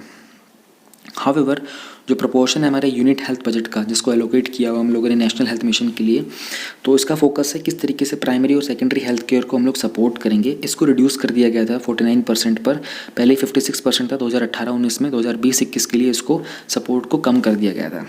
तो कहीं ना कहीं बजट के अंदर अगर रिडक्शन हुआ है तो उसका एक इम्पैक्ट जो है वो सर्विसेज के ऊपर देखने को मिलेगा। जो डिक्लाइनिंग ट्रेंड है for the support of PHC, इसको रिवर्स कर देना चाहिए, यानी कि इसको बढ़ा देना चाहिए। Then we have improving the robustness of pharma supply chain. India को ज़रूरत है कि वो अपने सोर्सेज को, जो भी रॉ मटेरियल के हैं, उनको डेस्टिनेशन बेस्ड बनाए, ठीक है ना, उनको डाइवर्सिफाई करे। This is a good time to end the dependency for bulk drugs और APIs ऑन चाइना। ऐसा ही मौके के ऊपर हम लोग अपनी इंडस्ट्रीज़ को, अपने स्टार्टअप्स को, अपने बिजनेसेस को एक्सपेंड कर सकते हैं, ताकि हमारी जो डिपेंडेंसी है, जो एक्टिव फार्मास्यूटिकल इंग्रेडिएंट्स होते हैं API, उसकी चाइना के ऊपर हमारी जो डिपेंडेंसी है 68 से 69% तक की, उसको रिड्यूस कर सकें। तो this is the right time to do that thing. Revamping the urban health services, एक अर्जेंट नीड है कि किस तरह से हम लोग मैसिव प्रोग्राम्स लॉन्च करें ताकि अर्बन हेल्थ सर्विसेज को हम लोग दोबारा से रिवैम्प कर सकें, ठीक है। और फोकस हमारा होना चाहिए प्राइमरी हेल्थ केयर के ऊपर। उसके अलावा मेजर अपग्रेडेशन कैसे करना है अर्बन लिविंग कंडीशंस के अंदर, स्पेशली जो नॉन नोटिफाइड स्लम्स होते हैं ना, जिनको उनको रिकॉग्नाइज करने की ज़रूरत है कि वो बहुत इंटीग्रल पार्ट है हमारी सिटी का। एंड इनोवेटिव अप्रोचेस, रिकॉग्नाइज करना कि किस तरीके से हमको नीड है इंक्रीज्ड अमाउंट ऑफ हॉस्पिटल्स की पूरी कंट्री के अंदर। बहुत सारे इंजीनियस अप्रोचेस हैं जिनको हम एक्सप्लोर कर रहे हैं, जैसे कि ट्रेन कोचेस को हम लोगों ने आइसोलेशन वार्ड में कन्वर्ट कर दिया था, ऑडिटोरियम्स को हम लोगों ने आइसोलेशन वार्ड में कन्वर्ट कर दिया गया था। तो इस तरह की इनोवेटिव अप्रोचेस हमको और ज़्यादा चाहिए होंगी। Making mobile hospitals can be taken to locations throughout the country as per requirement, हमारे पास मोबाइल लोकेशंस होने चाहिए। इस तरीके से मोबाइल टॉयलेट्स होते हैं, उसी तरीके से हमारे पास मोबाइल हॉस्पिटल्स होने चाहिए जहाँ पर भी ज़रूरत हो। बेसिकली काइंड ऑफ एम्बुलेंस ही but with larger amount of facilities.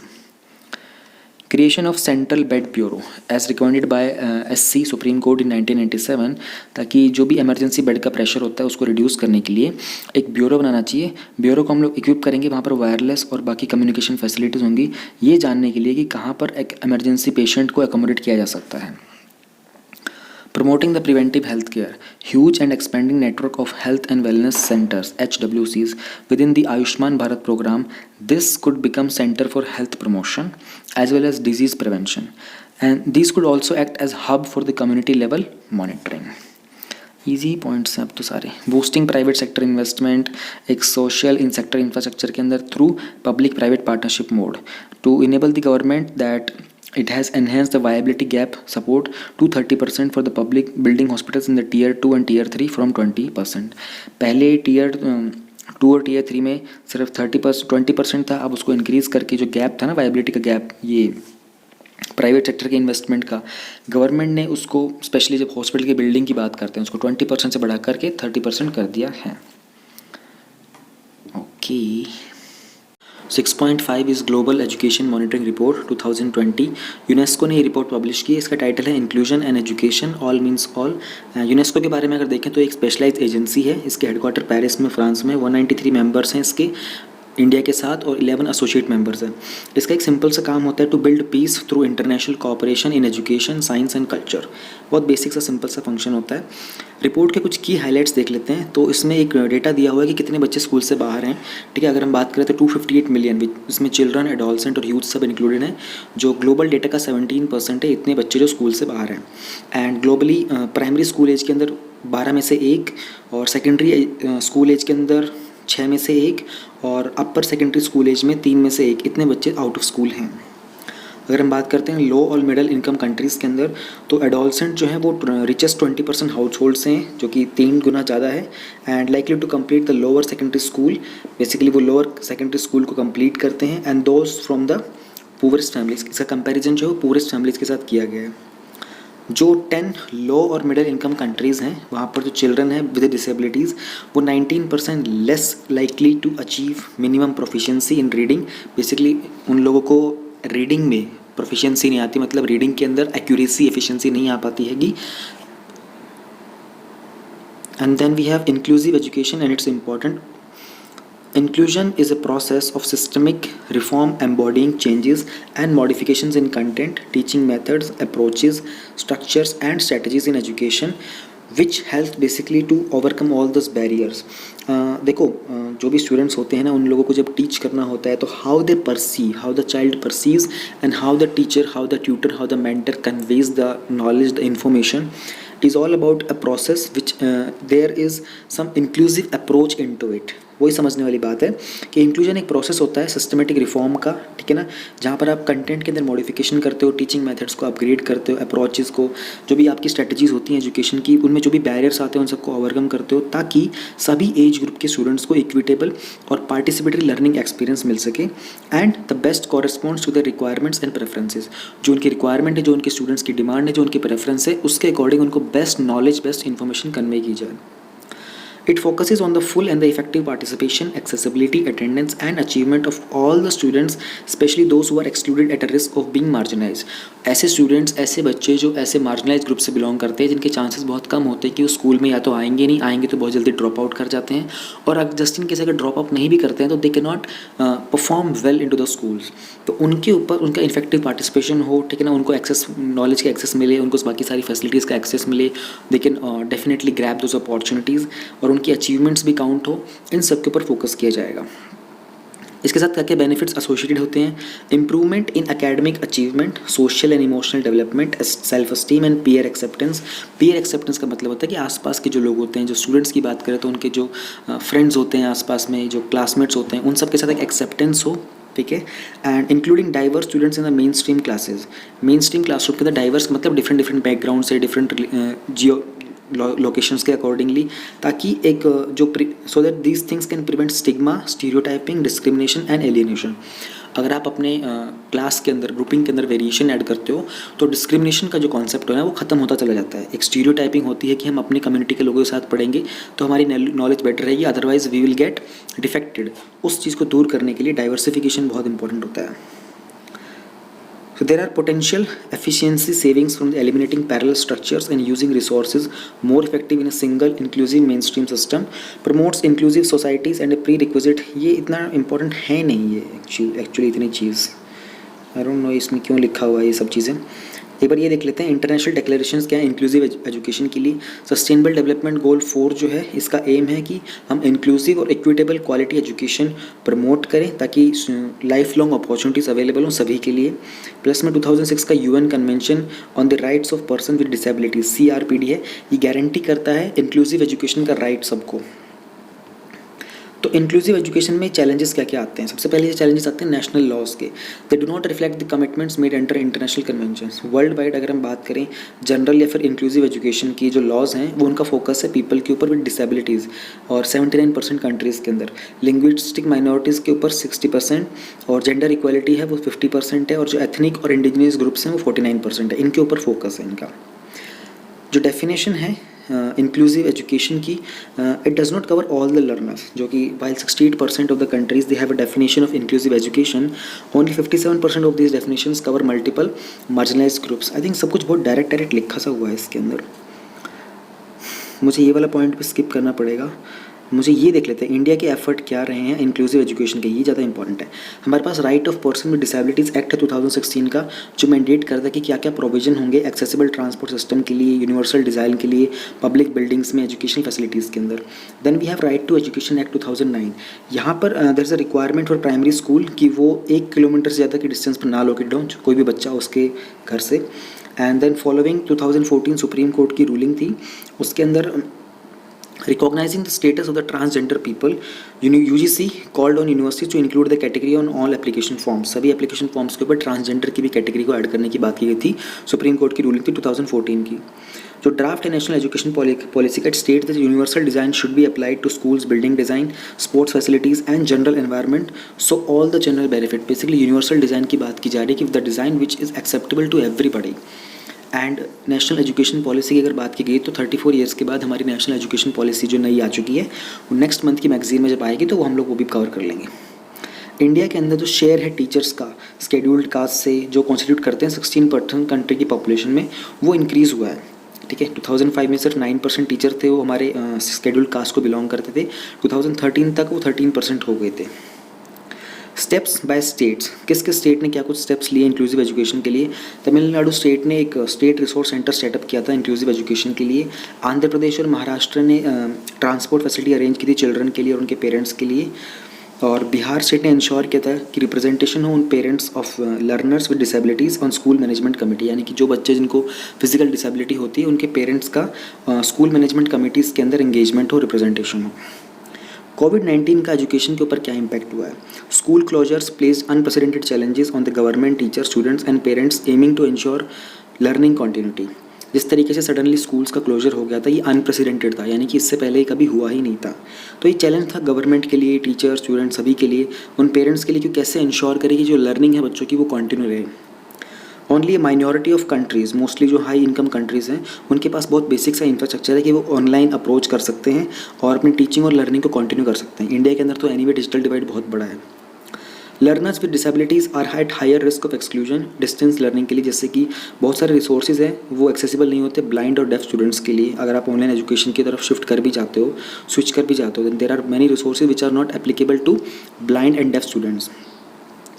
Then we have children with mild learning difficulties such as attention deficit hyperactivity disorder.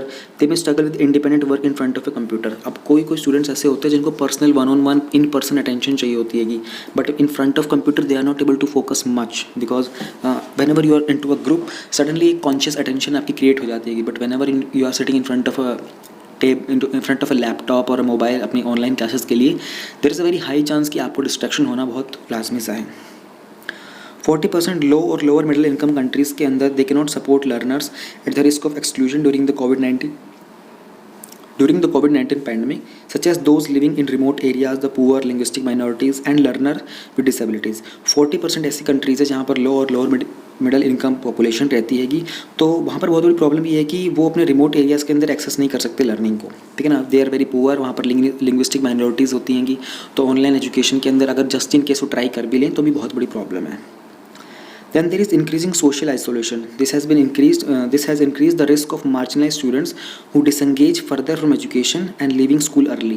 तो ये एक चीज़ है जो कि साउथ अफ्रीकन कंट्रीज़ के अंदर रिसेंटली देखी भी गई थी COVID-19 के पेंडेमिक के दौरान, that students suddenly dropped out not just because of the school closure, बच्चों ने स्कूल को छोड़ दिया था mentioning that they can not continue the school and it's the best in their favour. Cancellation of exams in many countries, India के अंदर भी बहुत सारे एग्जाम्स कैंसिल हुए थे। वैसे इंडिया के अंदर कुछ एग्जाम्स कैंसिल हुए हैं, mostly exams have been postponed, so there is a difference between cancelling something and postponing something. So this has led to concern that scoring is based on teachers' judgments. They may be affected by stereotypes about particular type of students. अब जहाँ पर जो scoring की बात की थी, जब exam cancel हुए हैं तो मोस्टली यहाँ पर ये बोला गया कि इंटरनल असेसमेंट के तहत टीचर्स जो हैं बच्चों को मार्क्स दे सकती हैं, तो इंटरनल असेसमेंट में प्रीवियस जो उनके स्कोर्स थे उनको भी काउंट किया जाएगा। अब यहाँ पर एक प्रॉब्लम हो सकती है कि थोड़ा सा जो टीचर स्टीरियोटाइप हो सकते हैं, कुछ पर्टिकुलर टाइप के स्टूडेंट्स को अगर वो फेवर करेंगे उनको वो ज़्यादा मार्क्स देंगे, एंड कुछ पर्टिकुलर टाइप के स्टूडेंट्स होंगे उनको वो अच्छे मार्क्स नहीं देंगे। तो इसके लिए रिकमेंडेशंस क्या की गई हैं? देखिए, we need to widen the understanding of inclusive education, ठीक है ना। इसमें हमको लर्नर्स को इंक्लूड करना पड़ेगा, उनकी कोई भी आइडेंटिटी हो, किसी भी आइडेंटिटी से वो बिलोंग करते हो, we need to add them, ठीक है। उनका कोई भी बैकग्राउंड हो, उनकी कैसी भी एबिलिटी हो। Then we need to share the expertise and resources, ताकि ये जो ट्रांजिशन है ना इंक्लूजन के अंदर, एक मतलब जो जनरल एजुकेशन से एक इंक्लूसिव एजुकेशन का जो ट्रांजिशन हो रहा है, इसको सस्टेन कर सके। इसके लिए हमको एक्सपर्टीज़ को, रिसोर्सेज को ज़्यादा से ज़्यादा शेयर करना पड़ेगा। Then we have targeted financing to improve the access to education for vulnerable sections. कुछ ऐसे सेक्शंस हैं जहाँ पर फाइनेंसिंग की बहुत ज़्यादा रिक्वायरमेंट है, वहाँ पर फंडिंग करनी पड़ेगी, तभी वहाँ पर हम लोग इंक्लूसिव एजुकेशन के जितने भी प्रॉम्प्ट एक्शंस हैं ना उनको एग्जीक्यूट कर पाएंगे। Then we have engaged in a meaningful consultation with the communities and parents so that we can overcome the discriminatory beliefs about gender, disability, ethnicity, race or religion. Not just the students, we need to talk to the parents के साथ, community के साथ engage करने से ही आप discrimination और gender based stereotypes के जो इश्यूज़ होते हैं इन सबको ईजिली हैंडल कर सकते हो। स्टूडेंट्स को आप बता देते हो कुछ, लेकिन घर के ऊपर अगर डिस्क्रिमिनेशन हो रहा होता है घर में, तो the child will definitely have a confusion कि घर में कुछ एक टाइप का लाइफ स्टाइल है एंड स्कूल में something is being taught. So it's in the best hope कि नॉट जस्ट द स्टूडेंट्स बल्कि उनके कम्युनिटीज़ को, उनके पेरेंट्स वगैरह को, उनके बैकग्राउंड में उनके गार्जियंस को भी इंक्लूड किया जाए। If we ensure cooperation across government departments, sectors and tiers, government के जो डिपार्टमेंट्स होते हैं वहाँ पर भी इंक्लूसिव एजुकेशन को लेकर लेटेस्ट अपडेट हो, लेटेस्ट अवेयरनेस वहाँ पर लोगों के बीच हो, so that people in the government department are also acceptable what are the benefits of the inclusive education. We need to make space for the non-government actors to challenge and fill the gaps. We need to apply the universal design where all the children should learn from the same flexible, relevant and accessible curriculum, one that recognizes diversity and responds to various learners' needs. देखो India के अंदर education जो है ना ये concurrent का subject है, यानी कि इस पर स्टेट के भी लॉज हैं और सेंटर के भी लॉज हैं। इसी तरीके से सेंटर का बोर्ड है CBSE, और उसी तरीके से स्टेट, हर एक बहुत सारे स्टेट्स के अपने खुद के बोर्ड्स हैं। तो एजुकेशन के करिकुलम के अंदर डिफरेंस रहता है, उस डिफरेंस के गैप को हम लोगों को फिल करना है। अभी नेशनल एजुकेशन पॉलिसी जो नई आई है उसके ऊपर आपको एजुकेशन के अंदर ज़्यादा इन्फॉर्मेशन मिलेगी next month. We need to prepare, empower and motivate the education workforce to prepare all the teachers to teach all the students. We need to collect data and for inclusion with attention and respect and avoid any labeling that stigmatizes. I think ये जितने भी 7-8 point हैं आपको minimum 4 point तो finger tips पर होने ही होने चाहिए। हमारा टॉपिक 6.6 है national institutional ranking framework. NIRF 2015 में लॉन्च किया गया था MHRD के द्वारा। MHRD का मिनिस्ट्री का अब नाम चेंज हो चुका है, वो मिनिस्ट्री ऑफ एजुकेशन बन चुकी है। इन्होंने रिसेंटली इंडिया रैंकिंग्स 2020 रिलीज़ किया था। इस फ्रेमवर्क के अंदर कुछ मेथोडोलॉजी यूज़ करते हैं इंस्टीट्यूशंस की रैंकिंग के लिए और बहुत सारी कैटेगरीज होती हैं, इसमें कुछ न्यूली एडेड भी हैं अभी यहाँ पर। ऑब्जेक्टिव क्या होता है इन रैंकिंग का, वो एक बार वो देख लेते हैं। ये एक गाइडेंस मिल जाती है स्टूडेंट्स को कि किस तरीके से उनको यूनिवर्सिटीज़ वगैरह सेलेक्ट करनी है, ठीक है ना, किस क्राइटेरिया के बेस के ऊपर उनको अपना एडमिशन लेना होता है। प्लस में यूनिवर्सिटीज़ को अपनी परफॉर्मेंस को इम्प्रूव करने में हेल्प मिल जाती है कि ठीक है ना, बहुत सारे रैंकिंग पैरामीटर्स के ऊपर यूनिवर्सिटी को पता चलता है कि हमारी यूनिवर्सिटी की कितनी एक्सेप्टेंस है अब पब्लिक के अंदर। प्लस उनको जो भी गैप्स होते हैं रिसर्च के, उन सब के अंदर इम्प्रूवमेंट करने का चांस मिलता है। इंस्टीट्यूशन की रैंकिंग जो होती है ना, वो नेशनल लेवल के ऊपर होती है, तो वहाँ पर एक कॉम्पिटिटिव स्पिरिट भी इंस्टिल हो जाती है कि इंस्टीट्यूशंस को पता चलता है कि हमारे से आगे वो वाला इंस्टीट्यूशन है, उनमें ये फैसिलिटी है, इस तरह की रिसर्च है, टीचर्स हैं, फैसिलिटीज़ हैं, बच्चे हैं। तो हर इंस्टीट्यूशन जो होता है उसको इम्प्लीमेंट करने की कोशिश करता है। NIRF एक वॉलंटरी एक्सरसाइज है, कंपलसरी नहीं है किसी भी इंस्टीट्यूशन के लिए, उनकी चॉइस होती है कि वो इसमें पार्टिसिपेट करना चाहते हैं नहीं चाहते हैं। टोटल 3771 यूनिक इंस्टीट्यूशंस ने अपने आप को ऑफर किया था रैंकिंग के लिए, और कैटेगरीज थी, ओवरऑल थी, स्पेसिफिक था, डोमेन स्पेसिफिक था एंड मैनी मोर। एक ऐसा ही ग्लोबल लेवल के ऊपर होता है QS world ranking. QS world ranking की रिपोर्ट भी बिल्कुल रिसेंटली आई थी। वहाँ पर रैंकिंग को 6 मैट्रिक्स के ऊपर मेजर किया जाता है: academic reputation, employer reputation, faculty student ratio, citations पर फैकल्टी, इंटरनेशनल फैकल्टी रेशियो और इंटरनेशनल स्टूडेंट रेशियो के ऊपर। IIT बॉम्बे और IISc बैंगलोर, IIT दिल्ली, इन तीनों ने टॉप 200 की लिस्ट में अपनी रैंकिंग पाई थी। जो ये टॉप 5 IITs हैं उसके साथ IISc हो गया, इनकी रैंकिंग में थोड़ी सी ड्रॉपिंग देखी गई थी, ठीक है ना। टोटल 1000 की जो ग्लोबल की लिस्ट है ना, उसके अंदर पहले 24 हुआ करते थे, अब वो ड्रॉप करके 21 हो गएंगे। हमारे इंडियन इंस्टीट्यूशंस की रैंकिंग के अंदर जो ड्रॉप देखने को मिला था वो था क्योंकि हमारा इंटरनेशनल फैकल्टी और स्टूडेंट का जो रेशियो था, प्लस में फैकल्टी स्टूडेंट का जो रेशियो था उसकी पुअर मार्किंग थी। एक पैरामीटर्स देख लेते हैं एक बार NIRF के, जो कि 1 2 3 4 5 पैरामीटर्स होंगे, किस तरीके से रैंकिंग फ्रेमवर्क इवैल्यूएट करता है इंस्टीट्यूशंस को। टीचिंग और लर्निंग रिसोर्सेज, इसके अंदर होते हैं सब पैरामीटर्स होते हैं, जैसे कि स्टूडेंट की स्ट्रेंथ कितनी है, डॉक्टरल स्टूडेंट्स कितने हैं, PhD वाले, फैकल्टी स्टूडेंट का रेशियो क्या है, फाइनेंशियल रिसोर्सेज और उनकी यूटिलाइजेशन कैसे की जा रही है। रिसर्च एंड प्रोफेशनल प्रैक्टिस की बात करें तो यहाँ पर किस तरह की पब्लिकेशंस की क्वालिटी है और कितनी क्वांटिटी में है, ठीक है। प्लस में पेटेंट पब्लिकेशंस कितने हुए हैं और ग्रांट्स कितने मिले हैं इंस्टीट्यूशन को। ग्रेजुएशन आउटकम्स की बात करें तो यूनिवर्सिटी एग्जामिनेशंस और कितने PhD स्टूडेंट्स वहाँ से ग्रेजुएट हुए हैं। आउटरीच एंड इंक्लूसिविटी, यहाँ पर रीजनल डाइवर्सिटी को मेजर किया जाता है। जेंडर इक्विटी कैसा है, फिजिकली चैलेंज स्टूडेंट्स के रिगार्डिंग क्या एक्सेसिबिलिटी फीचर्स हैं, और इकोनॉमिकली और सोशली चैलेंज स्टूडेंट्स को किस तरह से एनरोल किया जा रहा है। परसेप्शन की रैंकिंग होती है। देन पीयर परसेप्शन, यहाँ पर एकेडमिक पीयर्स और एम्प्लॉयर्स को देखकर उनके वो मार्किंग दी जाती है। ये टॉप इंस्टीट्यूट्स आपको याद करने होंगे इंडिया के अंदर, आपको टॉप 3 याद होने चाहिए। तमिलनाडु IIT मद्रास, IISc बैंगलोर और IIT दिल्ली है। इसके साथ साथ जो टॉप 10 में है वहाँ पर आप ऊपर की और बाकी जो नाम देखना चाहो वो भी देख सकते हो आप। यहाँ पर JNU हो गया, बनारस BHU हो गया। और अगर हम बात करते हैं यूनिवर्सिटी लेवल के ऊपर तो IISc ने और JNU BHU इन्होंने टॉप रैंकिंग पाई थी।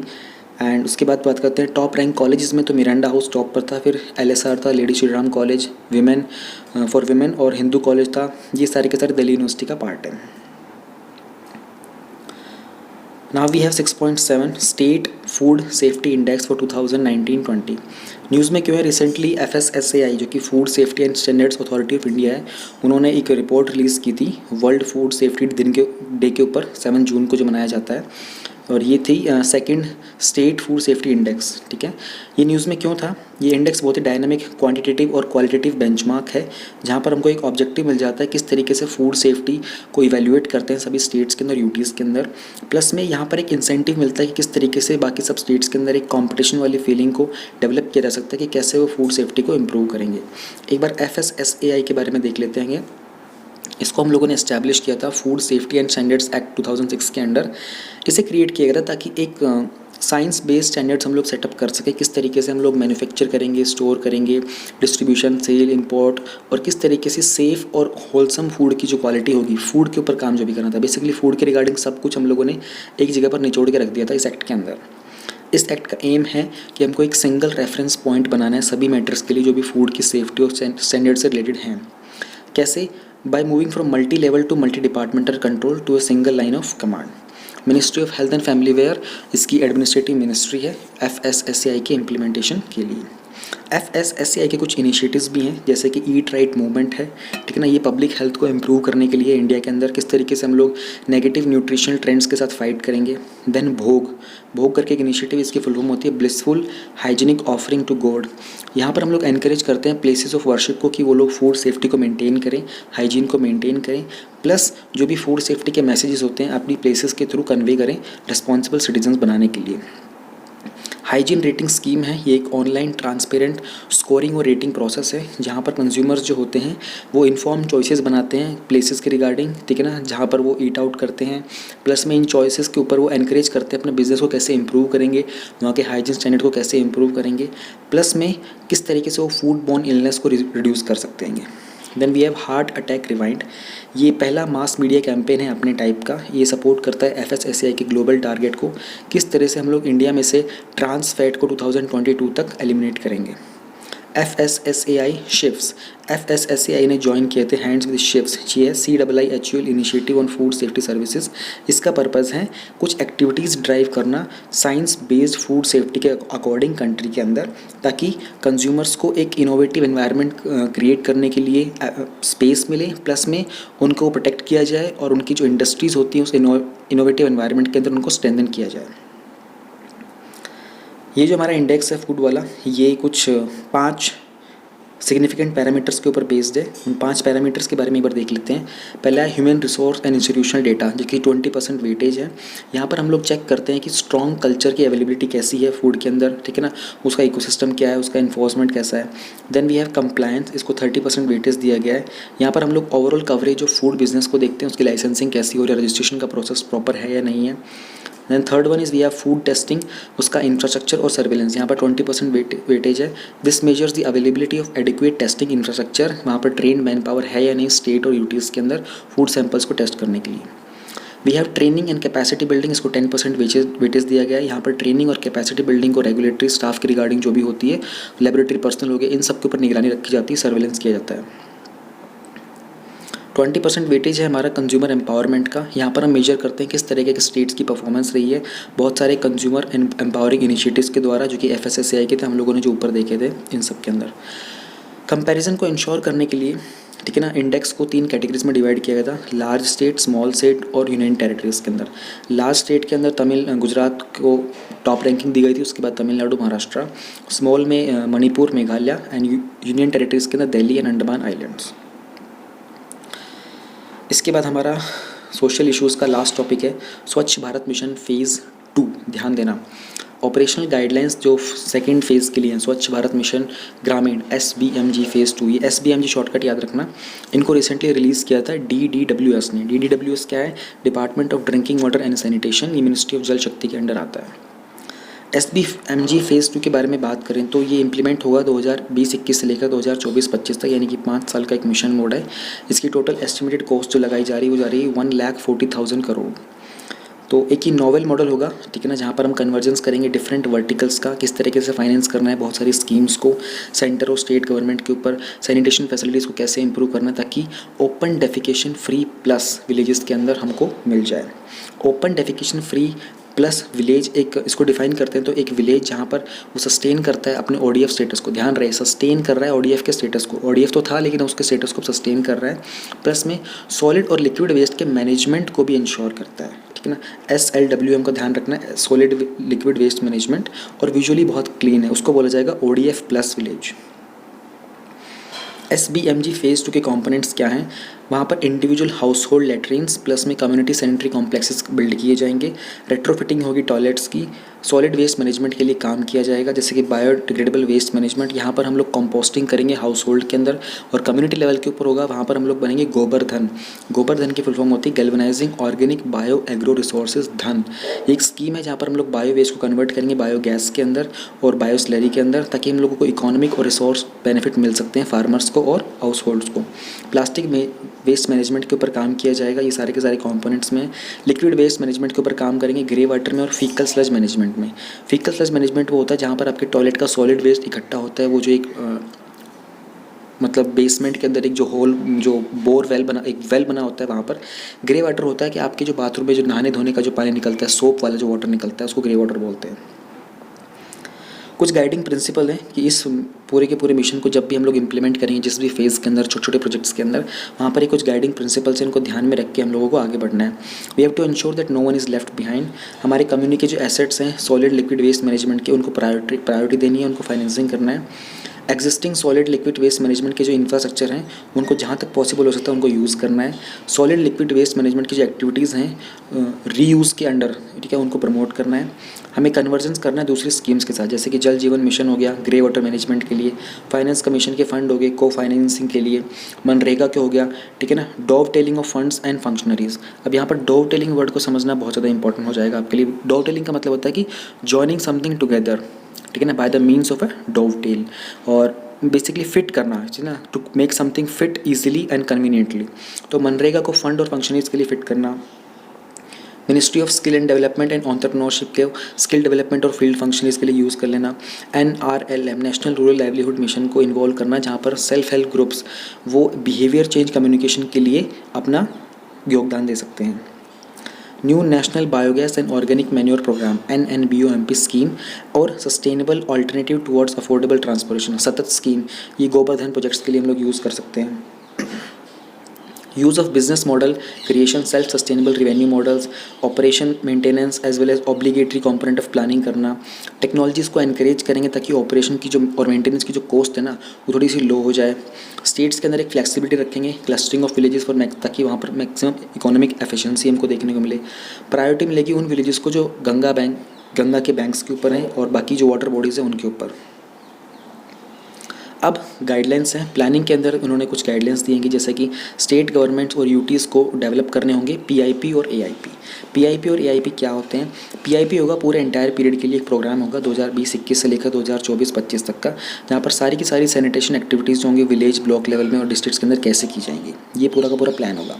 फिर होगा एनुअल इम्प्लीमेंटेशन प्लान, ये होगा हर एक साल का कंसोलिडेशन होगा, ठीक है ना, डिस्ट्रिक्ट स्वच्छता प्लान बोलेंगे इसको।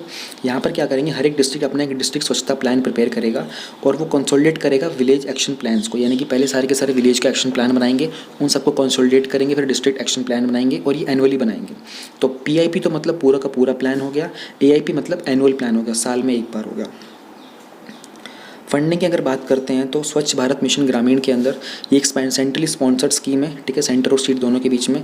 नॉर्थ ईस्टर्न स्टेट्स हो गए हिमाचल प्रदेश, उत्तराखंड और Jammu and Kashmir union territories, यहाँ पर सेंट्रल गवर्नमेंट 90% फंडिंग देगी और 10% जो है वो स्टेट से फंडिंग आएगी। अगर हम बात करते हैं यूनियन टेरिटरीज़ की, जम्मू एंड कश्मीर के अलावा, वहाँ पर 100% जो फंडिंग होगी वो सेंट्रल गवर्नमेंट देगी और बाकी जो स्टेट्स बच गए वहाँ पर 60% सेंट्रल गवर्नमेंट देगी, 40% वो रिस्पेक्टिव स्टेट्स देंगे।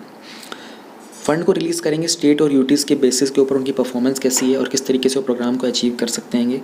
स्टेट कैबिनेट एक रेजोल्यूशन पास करेगा किस तरीके से SBMG फेज़ 2 को हम लोगों को इम्प्लीमेंट करना है और इसका टाइमली रिलीज़ होगा ताकि स्टेट्स जो हैं अपने अपने प्रोग्राम को शेयर कर सकें। They will all agree to develop funds to gram panchayat, जहाँ पर को फाइनेंसिंग करेंगे हम लोग स्वच्छ भारत मिशन ग्रामीण के उसके कंपोनेंट्स की, और PIP और AIP डेवलप करेंगे। PIP और AIP हम लोग ने जस्ट अभी भी पढ़ा था। Let's talk about the institutional arrangement. National scheme sanctioning committee NSSC, यहाँ पर अप्रूवल होगा और रिवीजन होगा पर्सपेक्टिव प्लान का, जिसको PIP बोलेंगे सभी स्टेट्स के लिए और AIP बोलेंगे स्टेट लेवल की स्कीम सैंक्शनिंग कमेटी के लिए। एपेक्स कमेटी होगी स्टेट लेवल के ऊपर जो एडवाइस देगी स्टेट SBMG को। इम्प्लीमेंटिंग बॉडीज़ होंगे स्टेट, डिस्ट्रिक्ट और ब्लॉक और विलेज लेवल्स के ऊपर। Then comes monitoring and evaluation, DDWS हम लोगों ने पता था ऊपर पढ़ा था, सेंट्रल लेवल पे होगा, ये लीड करेगा किस तरीके से मॉनिटर करना है, इवैल्यूएट करना है, ठीक है ना, सारा का सारा कोऑर्डिनेशन देखना है स्टेट और डिस्ट्रिक्ट्स के बीच में। पूरी की पूरी प्रोग्रेस को मॉनिटर करेंगे आउटकम मॉनिटरिंग फ्रेमवर्क के अंडर। जो मेथड्स हैं मॉनिटरिंग के वहाँ पर हम लोग इन्वॉल्व करेंगे online integrated management information system, basically online सारा का सारा डेटा होगा उसको मैनेज किया जाएगा, सारी की सारी reporting analysis and everything. Geo tagging करेंगे सभी एसेट्स के जो भी कंस्ट्रक्ट किए गए थे अंडर प्रोग्राम, यानी कि वहाँ पर हम लोग जियो टैगिंग करेंगे कि इस पर्टिकुलर लोकेशन के ऊपर क्या चीज़ हम लोगों ने क्रिएट की थी। तो जियो टैगिंग का मतलब क्या होगा कि वो आपके डेटाबेस में आ जाएगा, मैप के ऊपर आ जाएगा, उस पर्टिकुलर लोकेशन के ऊपर ये वाली चीज़ बनाई गई थी ताकि रिकॉर्ड मेंटेन रहे। एनुअल मॉनिटरिंग होगी स्वच्छ सर्वेक्षण ग्रामीण SSG के अंडर। एनुअल यानी कि साल में हर बार उनका एक मॉनिटरिंग की जाएगी, बार बार चेक किया जाएगा उनको। फिर सोशल ऑडिट होगा जहाँ पर मीटिंग होगी हमेशा ग्राम पंचायत के बीच once in 6 months। I think that is all. काफ़ी लंबा था बट अच्छा था।